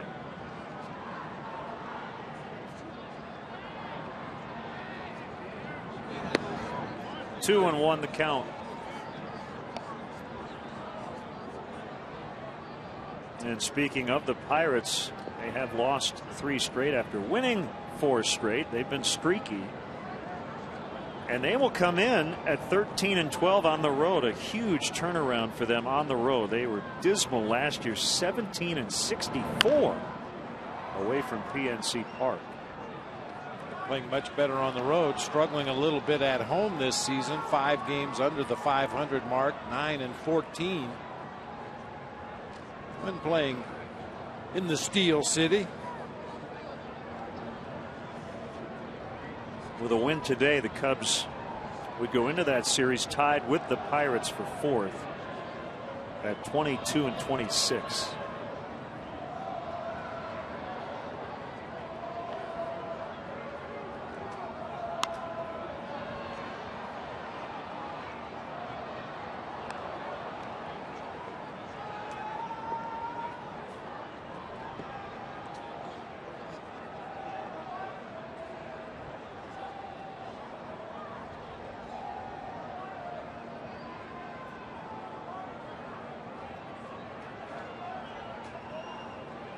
Two to Darwin Barney.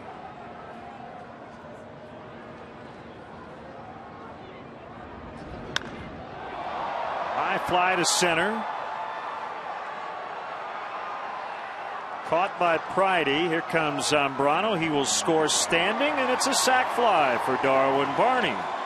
7-2.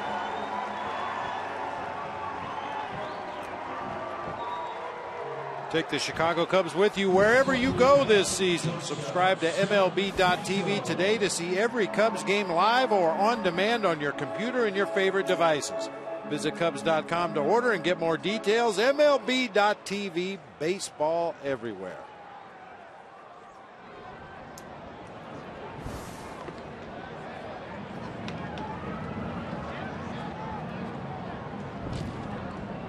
What a day for Carlos Zambrano at the plate. 3 for 3 with an RBI, a double, and a run. 4 for 4 in the series with 3 RBIs. He's given up just 2 runs through 6 on the mound.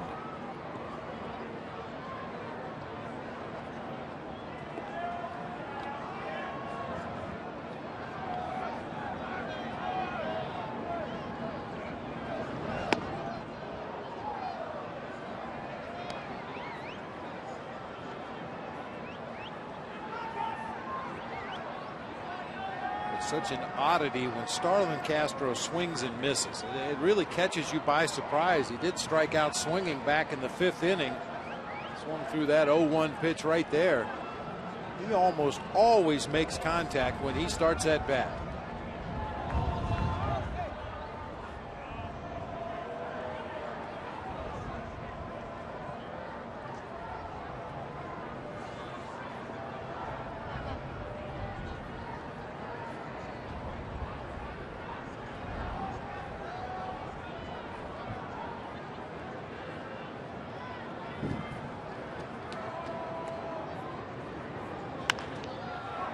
Reyes diving stop. They'll get 1, and that's it. Tejada will hang on.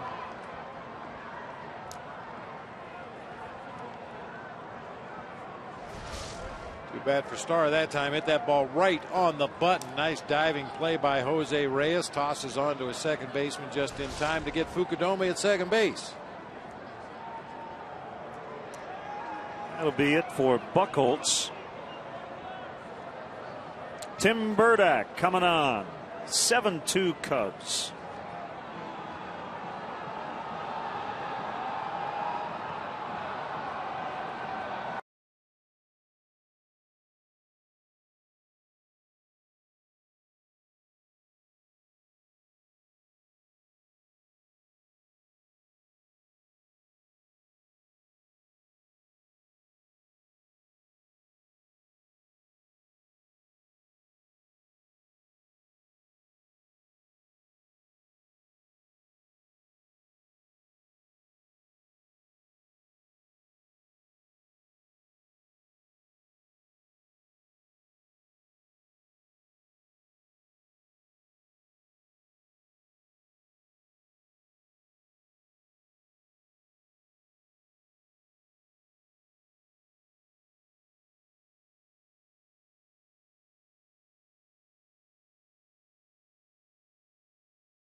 First appearance in this series, he's playing center, part of a double switch.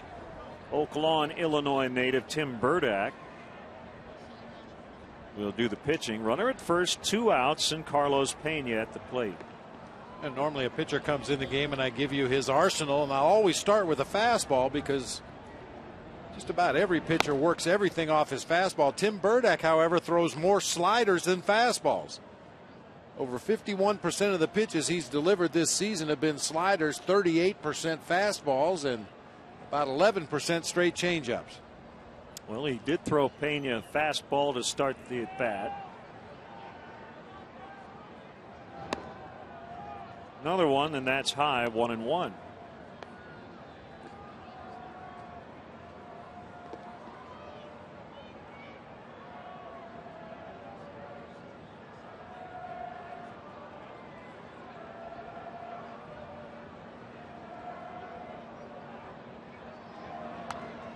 Big swing, he fouled it back. Go ahead 2-run homer for Pena in the 4th inning. Cubs haven't trailed since. Vladimir Guerrero with an RBI single in the bottom of the 12th to give the Orioles a 6-5 win over Kansas City.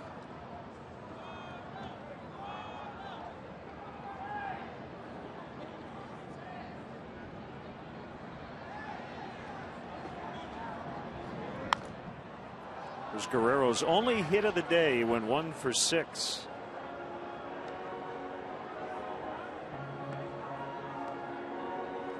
Nolan Reimold hit 2 home runs in that one. He went 4 for 4 for Baltimore.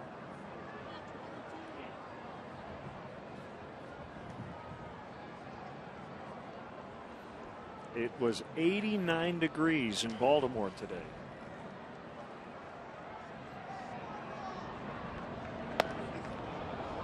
Swing and a miss, and that ends the inning.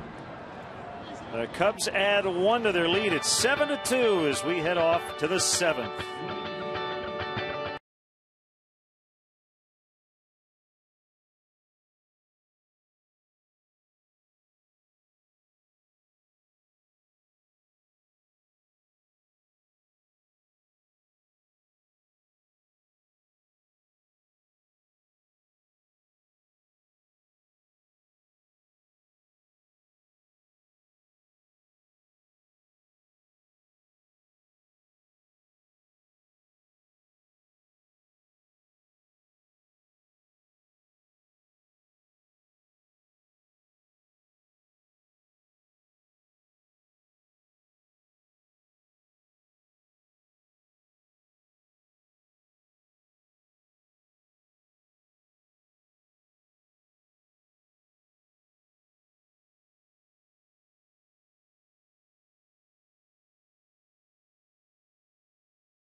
Bud Fan Cam.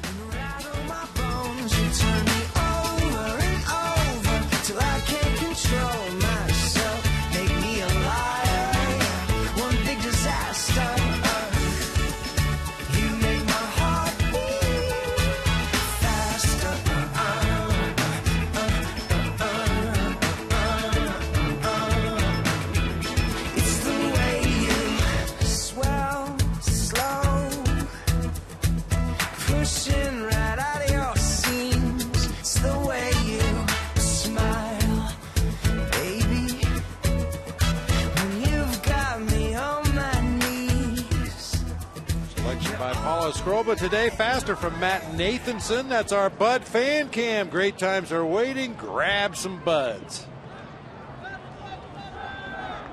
Left-hander Sean Marshall out of the Cubs bullpen after Carlos Zambrano was charged with 2 runs, only 1 earned through 6 innings today. Trying to grab his first Wrigley Field win this season, and here are the numbers for Sean Marshall.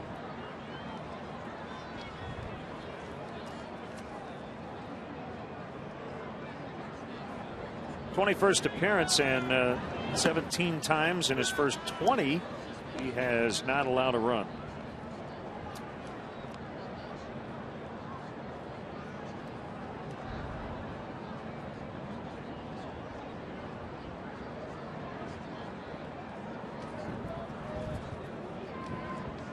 There comes a 1-1 to Tejada.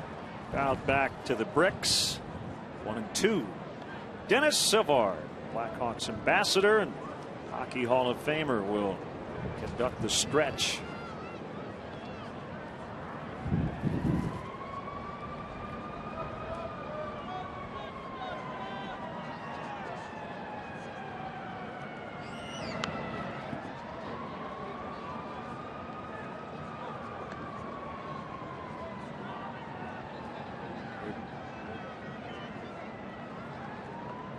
Game is over in Detroit. An 8-inning rain-shortened game. Boston 14, the Tigers 1, a final. Every Red Sox had a hit.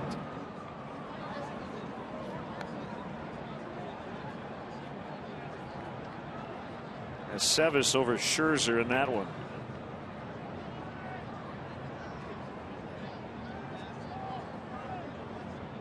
Phillies over the Reds 10-4. Deflected by Marshall, picked up by DeWitt, and Pena at the other end. Nicely done. That'll go 1-5-3.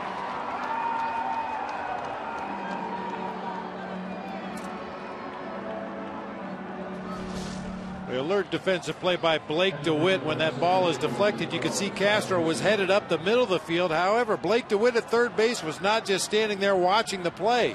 He too was moving toward the middle of the field when it was deflected his direction, in a good position to make the scoop and throw on to Carlos Pena. And what a great pick at the tail end of that play.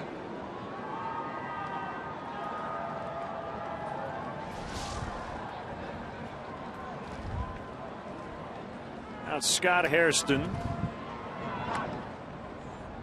who looks at ball 1 outside.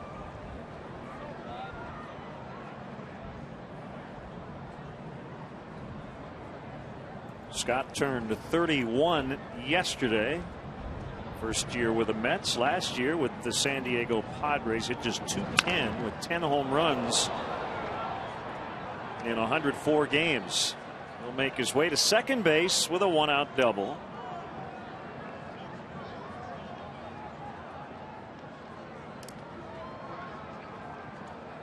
Shortstop for 7, Jose Reyes. That ball was hit like a bullet past Blake DeWitt down there at third base. He barely had a chance to react. That ball was past him all the way down into the left field corner for a double.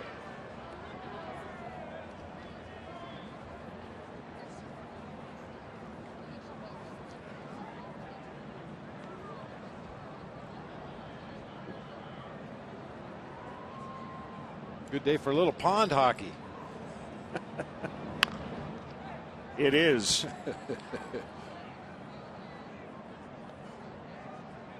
Dennis Savard coming up with our 7th inning stretch.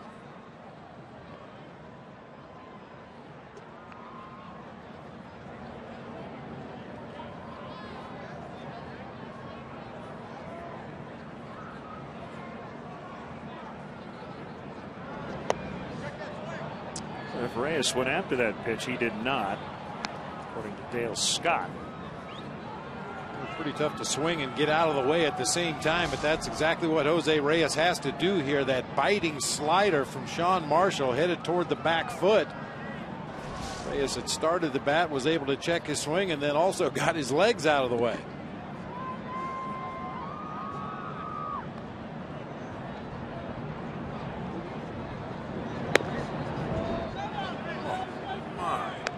Looked like a good fastball, but didn't get the call from C.B. Buckner.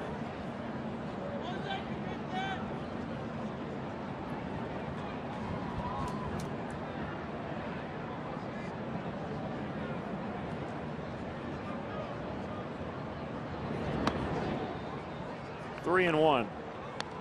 Ronnie Paulino, the backup catcher, is on deck. And today's starting catcher spot, Josh Tolley.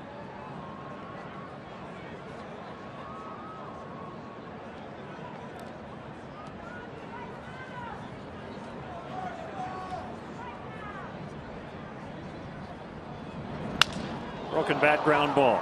Picked up by Castro. Throw to first in plenty of time. 2 outs as they get Reyes, and here comes Paulino.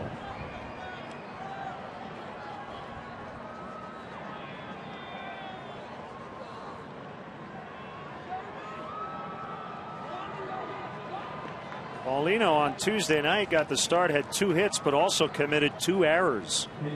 And the Cubs 11-1 win. Including a horrible drop at home plate. Had plenty of time to catch the ball, make the play on the sliding runner, just did not catch it.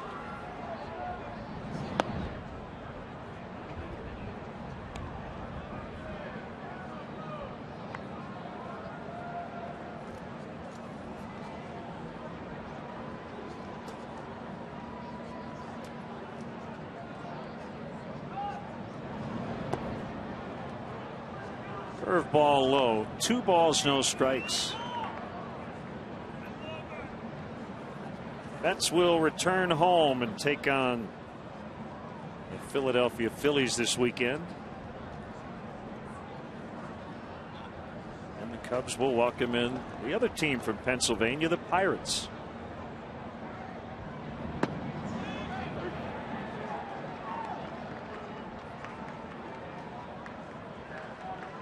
We've seen more and more of that from Sean Marshall. We know that Carlos Marmol has the ultimate confidence in his slider, even when he's behind in the count.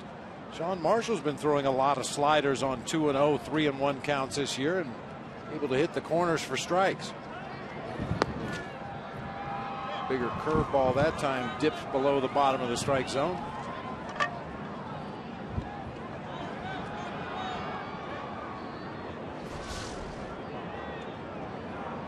For some pitchers, it's hard to differentiate between their curveball and their slider. They're actually the same pitch, but that's not the case with Sean Marshall. 2 completely different pitches.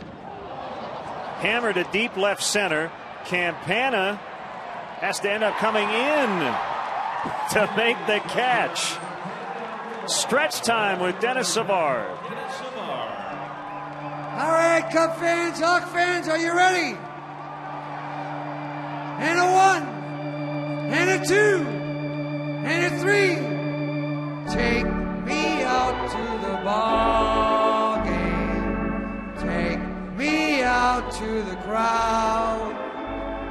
Buy me some peanuts and Cracker Jacks. I don't care if I ever get back. So it's root for the Cubbies. If they don't win, it's a shame.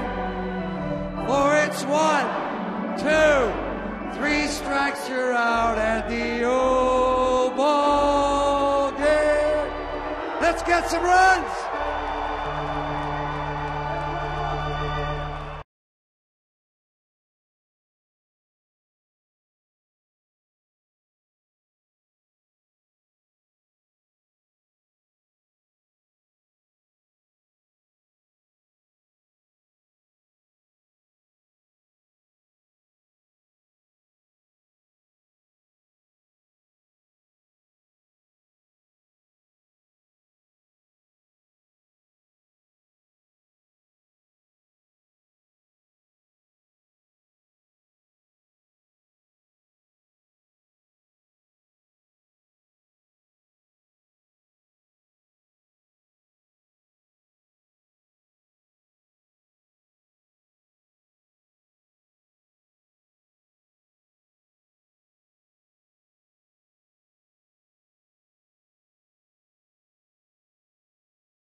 7-2 Cubs as we get into the bottom of the 7th. Always a pleasure to have with us in the booth Dennis Savard, as Ronnie Paulino will stay in and catch. A Hall of Famer, longtime Blackhawk, and Blackhawks coach as well, now ambassador for the team, and that's Blake DeWitt. Oh, Skies one to deep right. Beltran will pick that one up off the warning track, and Blake DeWitt will have a leadoff double here in the 7th. Dennis, always a pleasure to see you, and welcome to nice to be here. Thanks, guys. the Winter Classic, otherwise known as May 26th. Well, it is cold, and the bottom line is so far so good.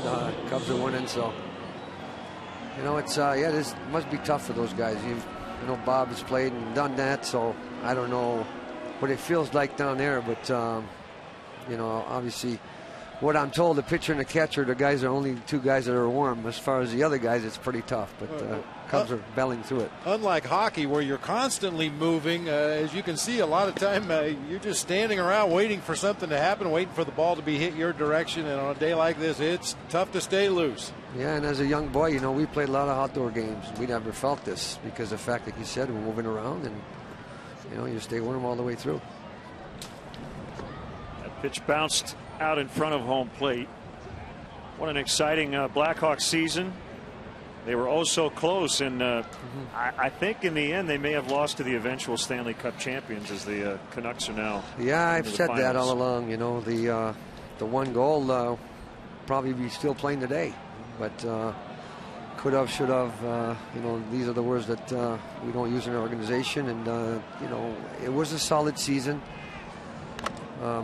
You know, one thing that we know for sure is we know we have a #1 goalie. Corey Crawford's a tremendous year for us, and you know, we went through a transition. When you lose 10 players, you know, it's tough, but I still believe that you know, having Bolin healthy throughout the stretch run, I think would have been still playing hockey. You know, when you miss a young player like him that has grit, and you know how he played against the Sedins throughout the playoffs. The couple games he was in, he really shut them down. So we missed them, but you know, it was a solid season. There's a lot of great things that have happened. There's lots of positive going into next year, and you know, it's very tough to repeat and win the Cup. You know, as you know, there's only been a few teams in the last 25 years that have done it. So, but I know that's their goal again next year. Hopefully, we can get it done. It was a lot of fun last year, no doubt. Sure was. C.B. Buckner took that foul ball off the hockey-style mask. That previous pitch, 2 balls, 2 strikes. Yeah, baseball has you know, kind of adopted this hockey-style mask from your game. I wonder if there's anything from baseball that would translate over to hockey. Well, I know for one thing for sure for goaltenders, and I'm sure it's the same thing. It's a puck's different in the ball, but you know, the impact is not as severe when you get hit with it, I suppose. You know, I've never played goalie, so I don't know. I don't want to get hit by it either. One thing that used to translate that really doesn't much anymore would be the wooden bat and the wooden stick. How many guys use a wooden stick these days? Oh, I don't think anymore. You know, it's everybody use all that new stuff that they've had out there, the technology. You know, I mean, there's good and bad of it. For me, I find obviously they could shoot a lot harder. Comes off their sticks a lot quicker. As far as the wooden sticks, you know, you had a little more feel as far as carrying the puck and handling passes and that kind of thing. So, but with the new technology, I mean, you have to be able to. Goalies are so good in our game today. You've got to be able to shoot the puck hard, and you know, that's what the sticks are doing for the guys now. Well, besides being good athletes. Nothing more frustrating, though, is Tony Campana is going to single into right. DeWitt had to hold up to make sure it got through. But to see a 5-on-3 power play and a wide open shot from the slot, and the guy smashes his stick. Yeah. It happens a lot, doesn't it? Yeah, I know. Well, it does, and those are not cheap sticks either. No, and you wonder why. You know, maybe there was previously a crack in the stick before. We don't know that, but especially when you goal mouth by the goal line or closer than that, and you just kind of try to one-time it. You know, it happens a lot. You're right. Why? I don't know. You know, we always ask why bats, you know, they break as much as they do, and you see it often, obviously, but it's a wooden bat. I know that, and that's probably a little more normal. first and third with one out. Here's Coy Hill as he fouls it back. We want to ask you about your good friend and another Hall of Famer, Stan Mikita, who has been diagnosed with oral cancer, but I guess they caught it early and the diagnosis is good, right? I talked to Stan yesterday, very treatable. You know, he's doing well. His spirits was very good, so let's hope for the best. And I wasn't on the phone long with him, just wish him the best and make some prayers for him. But, you know, it looks very good. Good. It's nice to know that the prognosis is good, and anytime you catch it early, that helps a lot. No question. He's been such a great man, and he's going to be here with us for a long time. I believe that. There's Kerry Wood up in the Cubs bullpen. 2-1 the count. Well, if you want to come back this weekend, Dennis, I mean, it's supposed to be in the 60s tomorrow and the 70s Saturday. We'll be in the bleachers Monday, and hopefully you'll be in the mid-80s. Yeah, weather's coming back. I think this weekend is the start of the summer here in Chicago. You guys all know this. It takes a while to get there, but once it gets here, it's going to get really warm. You guys are going to be complaining how it gets too hot. Swing and a miss, and it's 2-2. I mean, I've had only one round of golf in so far this summer. I mean, it's, you know, and I like to play golf whenever I can and whenever it's possible, but, you know, with this weather, it's been impossible, really. Well, you won a Stanley Cup with the Montreal Canadiens. You're a Quebec native. Yeah, and, you know, the Canadiens always overshadowed the Montreal Expos when they were there. And, you know, the ballpark there, cavernous, usually empty, but Bob and I still are wistful about just going back to Montreal. What a great city it is. Yeah, it is. And we loved our Expos when they were there. You know, and now they're Washington National, aren't they? Mm-hmm. Yes, they are. Hill strikes out. Yeah, Montreal's a great city. You know, the food's awesome. A lot of great places to visit. And, you know, I still go back in the summer, see my family, and enjoy a little bit of time when I'm there. Good beer, Cuban cigars. Oh, there you go. There you got it. Good old Canadian beer, nothing better. Well, speaking of golf, you've got your golf tournament coming up again in July. Yeah, thanks, Bob. It's coming up July 18th. We have our convention with the Hawks coming in the weekend of the 15th, 16th, 17th, and the following day will be my golf tournament. So, you know, we're going to help 5 different charities, and you know, we've been sold out for a while now, so we're looking forward to it. We had a great season last year with it. And you know, hopefully we do as well as we did last year this year, and I think we will. And a lot of people that have come to that tournament are close friends of mine, and you know, they're willing to help out. So it's awesome. Looking forward to it. Do you win your own golf tournament? No, I don't. Unfortunately not. But last year I played with some great friends of mine, and we ended up finishing, I think, in the top 10, but not quite. Gets away from Paulino, and DeWitt will score to make it 8-2. It's a wild pitch.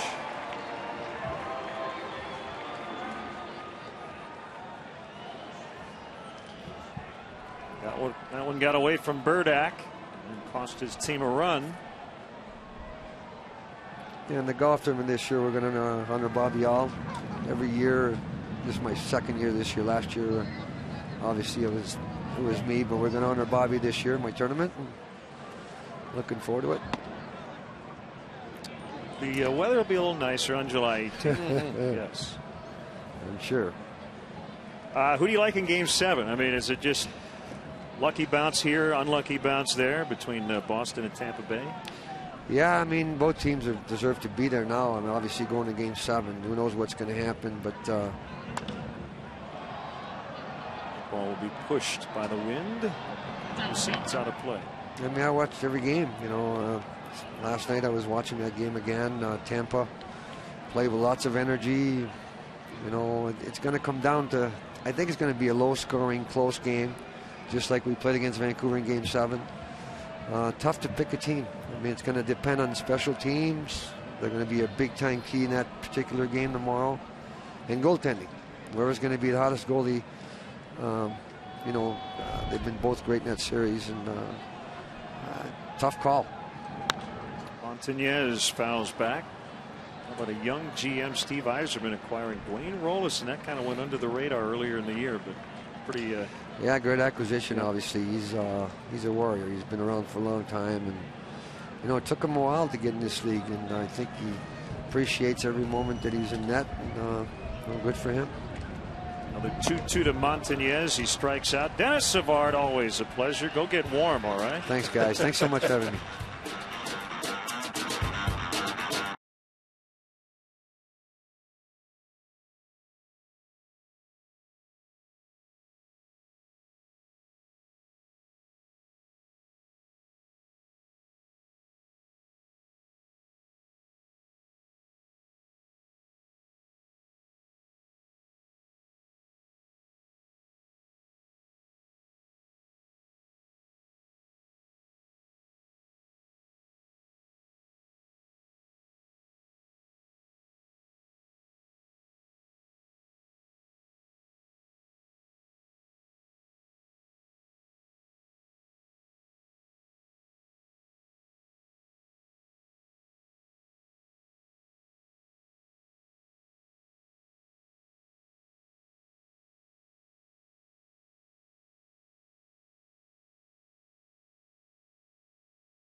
Time now for our Honda game summary. This game was delayed 31 minutes due to rain before we got started. Carlos Zambrano on the mound and at the plate has been an all-star today. Visit your local Honda dealer today to test drive the 2011 Honda Cross Tour, available with four-wheel drive.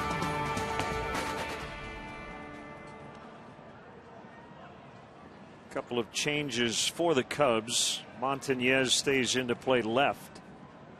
So Soriano is done, and Kerry Wood now on the mound. Cubs leading 8-2.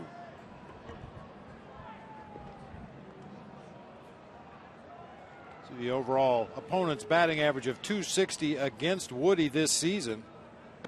However, with the runners in scoring position, he's held them to a .217 batting average.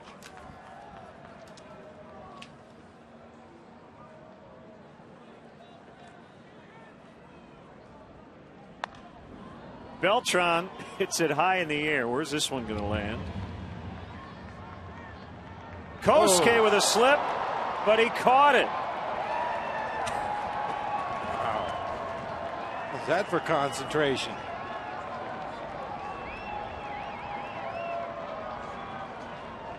Tried to stop his momentum, plant his feet as he got underneath that high fly ball down the right field line.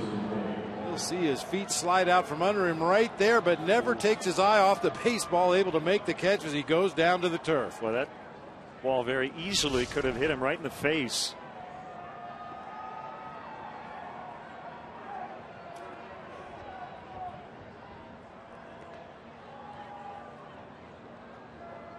Brings up Jason Bay.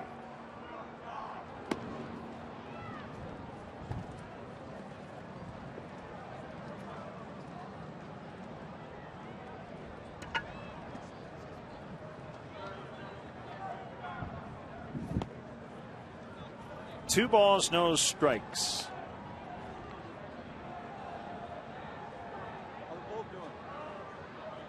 Oakland leads at the Angels 4-0. They're in the top of the 7th in Anaheim.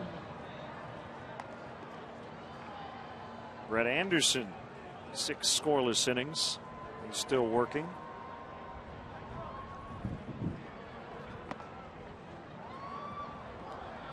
Ball 4 to Bay. As we check out the Cubs' upcoming schedule, brought to you by Lincoln. It's not just luxury, it's smarter than that. Feel smarter at Lincoln.com. The Pirates come in for the first time since opening the season here at Wrigley Field, and we'll have games 1 and 3 on WGN Sports. Holiday baseball this weekend with Memorial Day on Monday.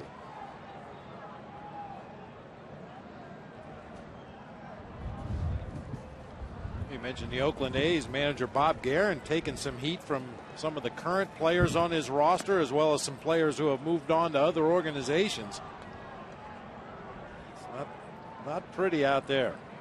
And I guess before the game last night, held a team meeting and had a little give and take with his troops for about 15 to 20 minutes to address some of this stuff. 3-0 now after Woodwalk Bay. He has gotten behind Daniel Murphy.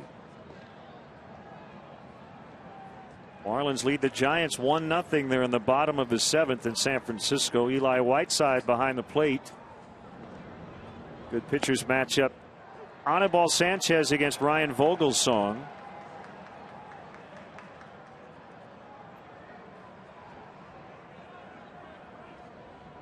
Jason Isringhausen and K-Rod Francisco Rodriguez in the Mets pen. 3-2.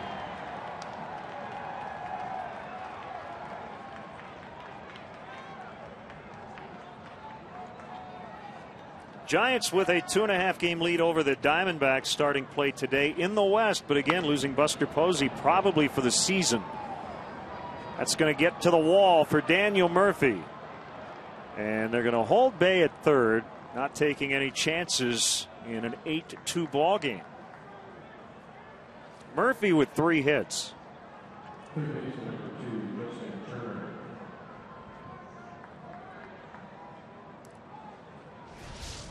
Good day offensively for Daniel Murphy, and the Mets are going to need him to swing a potent bat until Ike Davis gets back into the lineup. We talked about Davis throughout the first 2 games of this series. Second-year player that's been one of the offensive highlights for the New York Mets this year on the disabled list with a sprained ankle. Should be back fairly shortly.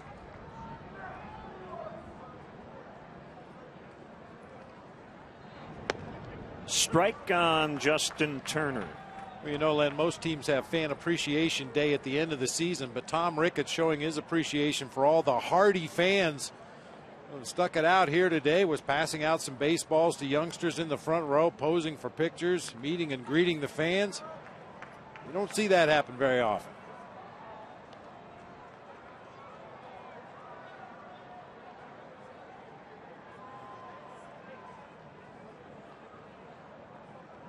That's great to see. Earlier this week, Tom and Laura Ricketts, along with Oneri Fleeta, the director of minor league operations, paid a visit down to Daytona and then moved on to Tennessee, making their rounds of the minor league affiliates of the Cubs organization.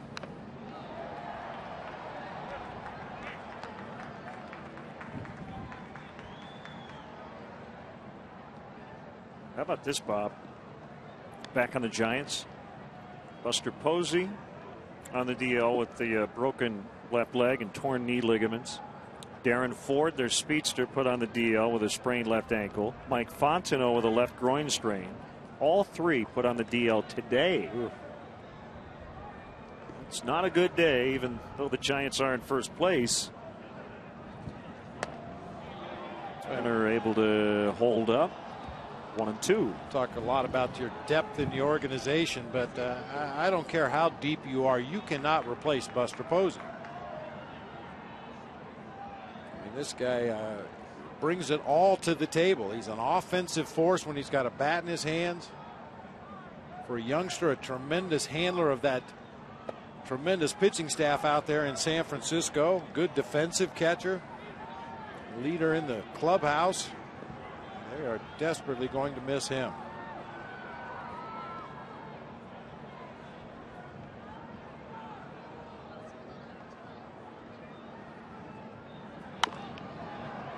Darwin Barney picks it up in shallow right and will get Turner for the out. A run scores. That's Bay. It's 8-3.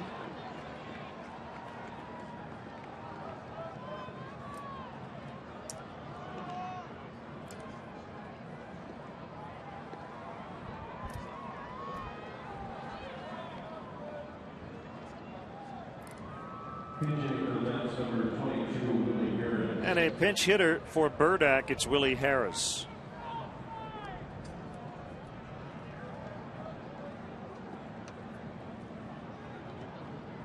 Harris got the start in center on Tuesday and went 1 for 3. Rising fastball missed, ball 1.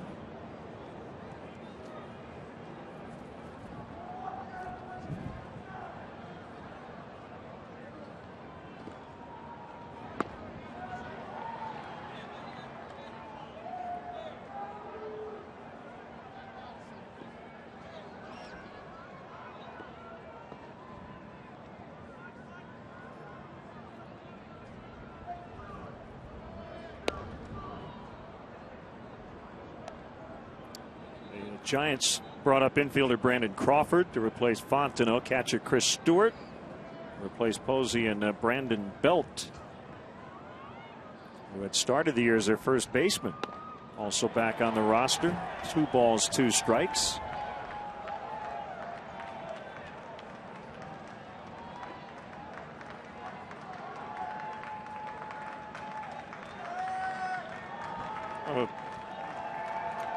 Throwaway coincidence, I guess, but the guy who ran into Posey, Scott Cousins, is from the Bay Area. Called strike 3, and he has already apologized, but thought it was a clean play at the plate. They get 1. It's 8-3 Cubs.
Well, the Cubs in pretty good shape to take 2 of 3 from the Mets in this series, leading 8-3.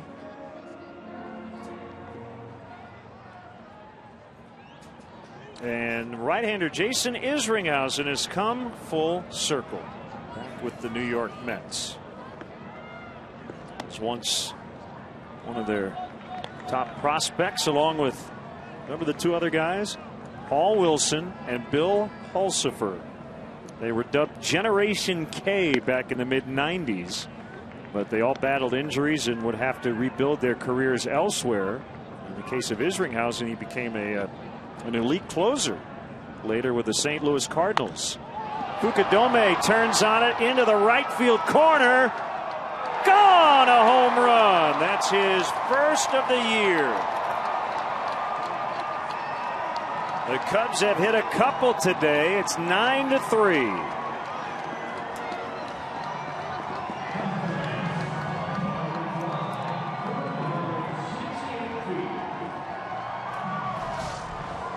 Both home runs off the bats of Cubs hitters have come to right field. A line drive from Carlos Pena, and this blast off the bat of Kosuke Fukudome. That's about the hardest ball we've seen him hit in a long time. Darwin Barney with a base hit to right.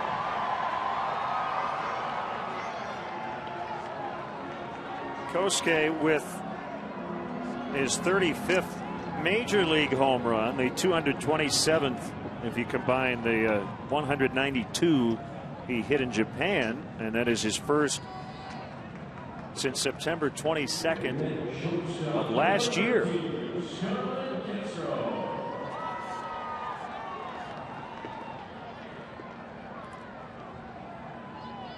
And looking at the bigger picture, Len, it's good to see the Cubs offense continue to add on today. Big 4 spot back in the 4th inning, and as we've seen many times in the early going this season, the offense just seems to hit the pause button, giving that other team an opportunity to crawl back into the game, but that was not the case today. 2 in the 5th, another single run in the 6th, single run in the 7th, and so far 1 run here in the 8th. Now, Bob, you hear of the occasional, I would say generally rare pitcher who has 2 Tommy John surgeries. We mentioned the Mets starter today, R.A. Dickey, does not have a ulnar collateral ligament. Well, Jason Isringhausen has had 3. And he admits that he has pitched with pain going back to his college days. And a great quote to MLB.com. I'm used to it now. If my arm doesn't hurt, I think something's wrong. If it doesn't hurt, that means something's not connected. Well, you have to admire the perseverance, all the hours and hours and hours of rehabilitation that Jason Isringhausen has gone through to get back on the mound at the major league level. And ever since Randy Wells came to the Cubs, every time I look at Jason Isringhausen, I think Randy Wells. You'll notice as he comes up into a set position, how he puts his glove right up against his midsection, slides his throwing hand into the glove. Randy Wells growing up in Southern Illinois, watching the Cardinals play, watching Jason Isringhausen pitch, and has kind of adopted some of his mannerisms out there on the mound in his own setup. He started as a closer with Oakland back in 2000, really the year before, 1999. But saved 33 for the A's in 2000, 34 the year after that, and then had a great stretch as a member of the Cardinals.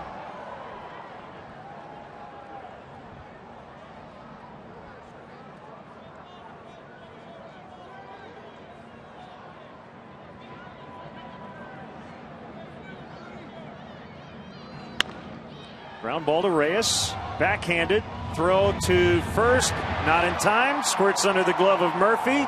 Barney will take third on a throwing error.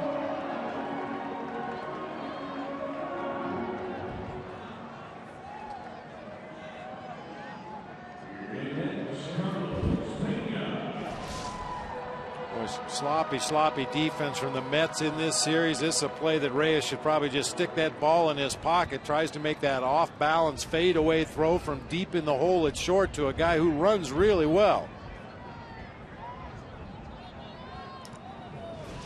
Error goes to Reyes. So an infield hit for Castro, and then the error allowing Barney to advance to third. Carlos Pena pops it up, and a nice running grab out toward left by the third baseman Turner. One away.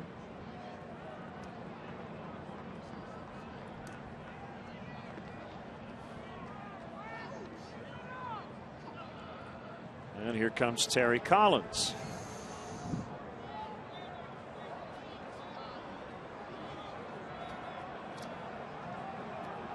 Well, He's going to make a change. It's 9-3 Cubs here in the 8th.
Closer Francisco Rodriguez making his first appearance in 6 days. Same for Isringhausen. So I think this inning's just about getting the top 2 guys some work. 15 consecutive successful saves for Rodriguez, but has not been used in a save spot in this series. 0-2 on Blake DeWitt.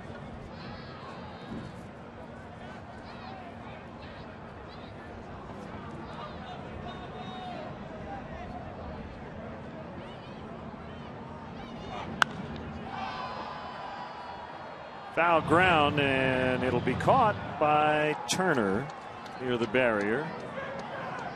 We're going to see the second Cubs starting pitcher to pinch hit on this homestand. It'll be Casey Coleman.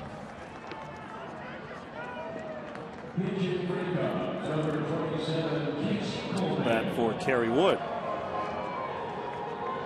Something, Bob, to mainly file away for September.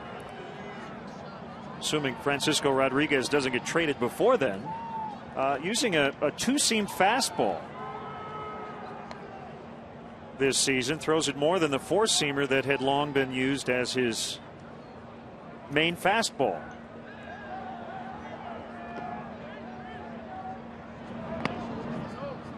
Well, when you start to lose some velocity off of your four-seam fastball and you can't rush it by major league hitters the way K-Rod was able to do for so many years, you have to come up with a plan B, and that two-seamer has been a real good pitch for him in the high 80s, low 90s. Good movement. Coleman lifts in the air the other way, and it will be caught by Jason Bay. We will head to the 9th. Cubs 9, Mets 3.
Budweiser play of the game. Go ahead 2-run homer by Carlos Pena. That came back in the 4th inning. The Cubs would tack on a couple, and they have not looked back. Great times are waiting. Grab some bugs. Big home run for a couple of reasons. Number one, gave the Cubs a lead in the ball game. You see Carlos Marmol taking over here, getting some work in the 9th inning. But even more importantly, I think, Len, psychologically, the conditions here at Wrigley this spring have obviously been horrible. They're certainly not conducive to hitting home runs, but Carlos Pena now knows that you can hit home runs at Wrigley Field in the cold weather, into the wind, if you keep them down. That line drive approach will serve him well. Ruben Tejada looks at a strike. Not a save spot today for Marmol with a 6-run lead. He tries to finish it up. Carlos Zambrano would get his team leading 5th victory of the year.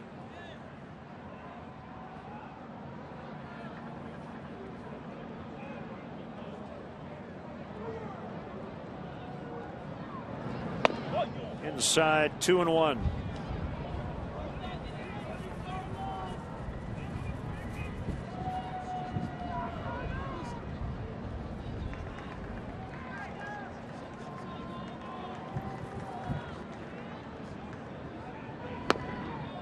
Slider over 2-2.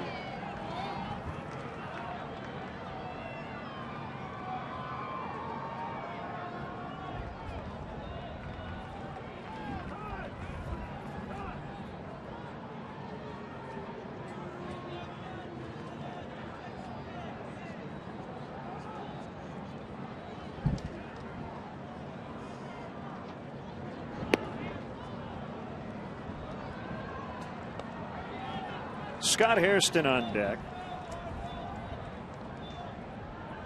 And then it's Jose Reyes. Pedro Beato is the pitcher of record for the Mets. He relieved the injured R.A. Dickey and gave up 4 runs in an inning and a third. It's a leadoff walk. Next up, center fielder, Scott Hairston.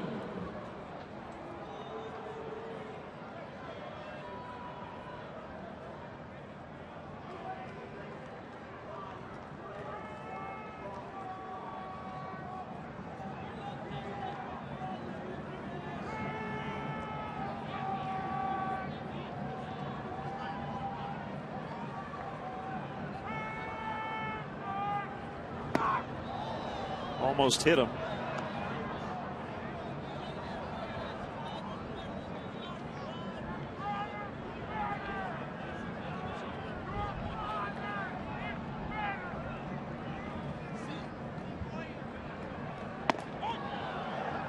Exact same spot with the exact same pitch, 2-0. It's a danger you run into when you get your closer into a ball game that's not a safe situation just to get some work, and it's a necessary thing to do. You cannot allow your closer to sit down in that bullpen for any length of time and expect him to be sharp in a closed situation. But for whatever reason, when you bring closers into blowout ball games, they just seem to struggle a little bit more than they normally do. Whether it's the adrenaline of a close game or the importance of every pitch that you deliver to those opposing hitters, I just seem to not enjoy this situation too much when you're a closer pitching in a blowout game.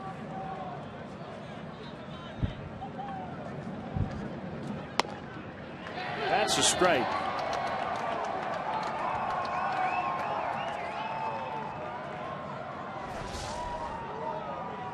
Took a little off that fastball, just guided it up there to the outside part of the plate.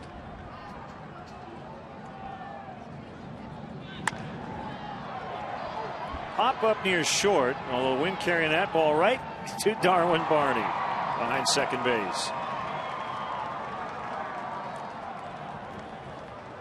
Down at shortstop, Jose Reyes.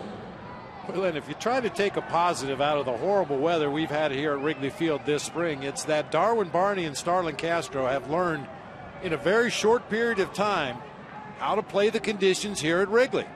Castro initially went after that pop-up.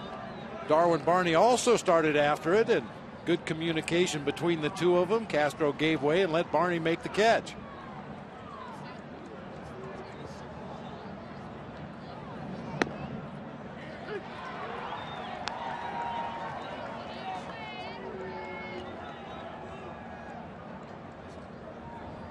I guess the bottom line is just don't assume anything. See that fly ball go up to the left side of the infield? Don't assume it's going to end up on the left side of the infield when it comes down.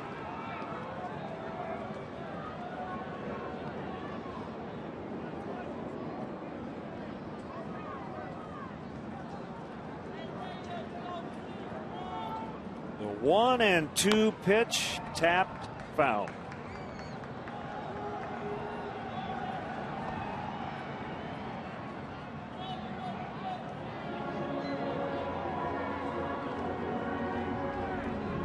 Reds have sent Homer Bailey back to Cincinnati. He's going to have his shoulder looked at by a specialist.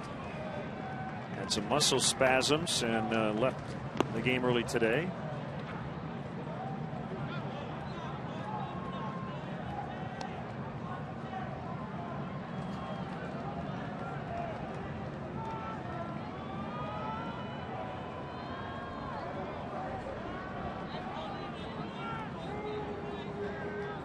Two on the way to Reyes, and that'll squeak into center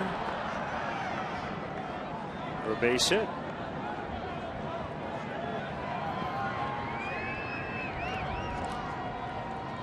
Two on with one out for Ronnie Paulino.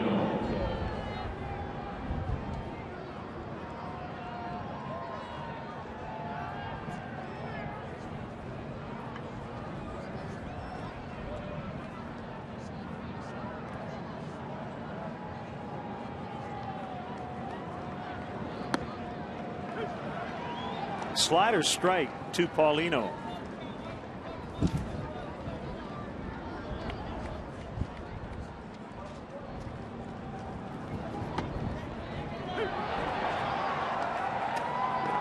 Oh, and 2. Paulino obviously not picking up any rotation whatsoever on that slider. Backed off the plate on the first 2 pitches. Does so on the 3rd pitch. Able to get a piece of this one just to stay alive.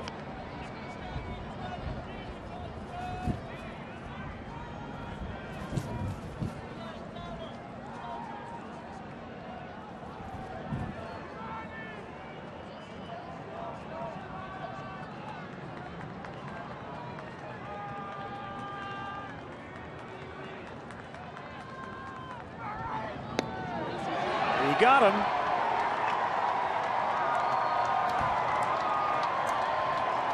Talk about an uncomfortable at bat. Paulino just glad to escape without getting hit. He thought every one of those pitches was headed right toward him. Steps in the bucket, reaches out there with the check swing for strike 3.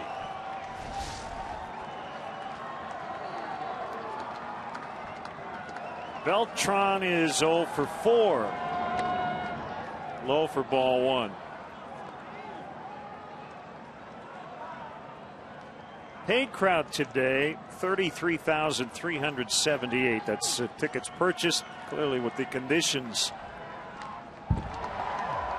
fewer than that showed up, but I'll tell you, partner, give all these fans a lot of credit for braving the conditions today and cheering on the home team. Absolutely. You really have to love your Cubbies to sit out in this kind of weather to watch a ball game. And they were into it from the first pitch of the game.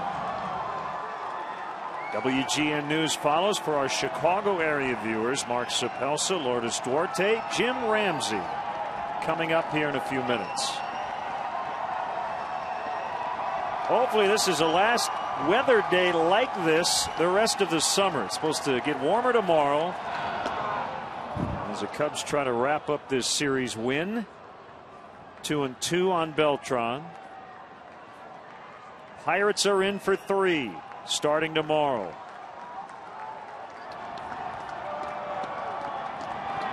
Swing and a miss. Cubs win. Back-to-back strikeouts for Marmol to end it. Gave up a hit, a walk, no runs in the ninth. The final today, the Cubs 9 and the Mets 3.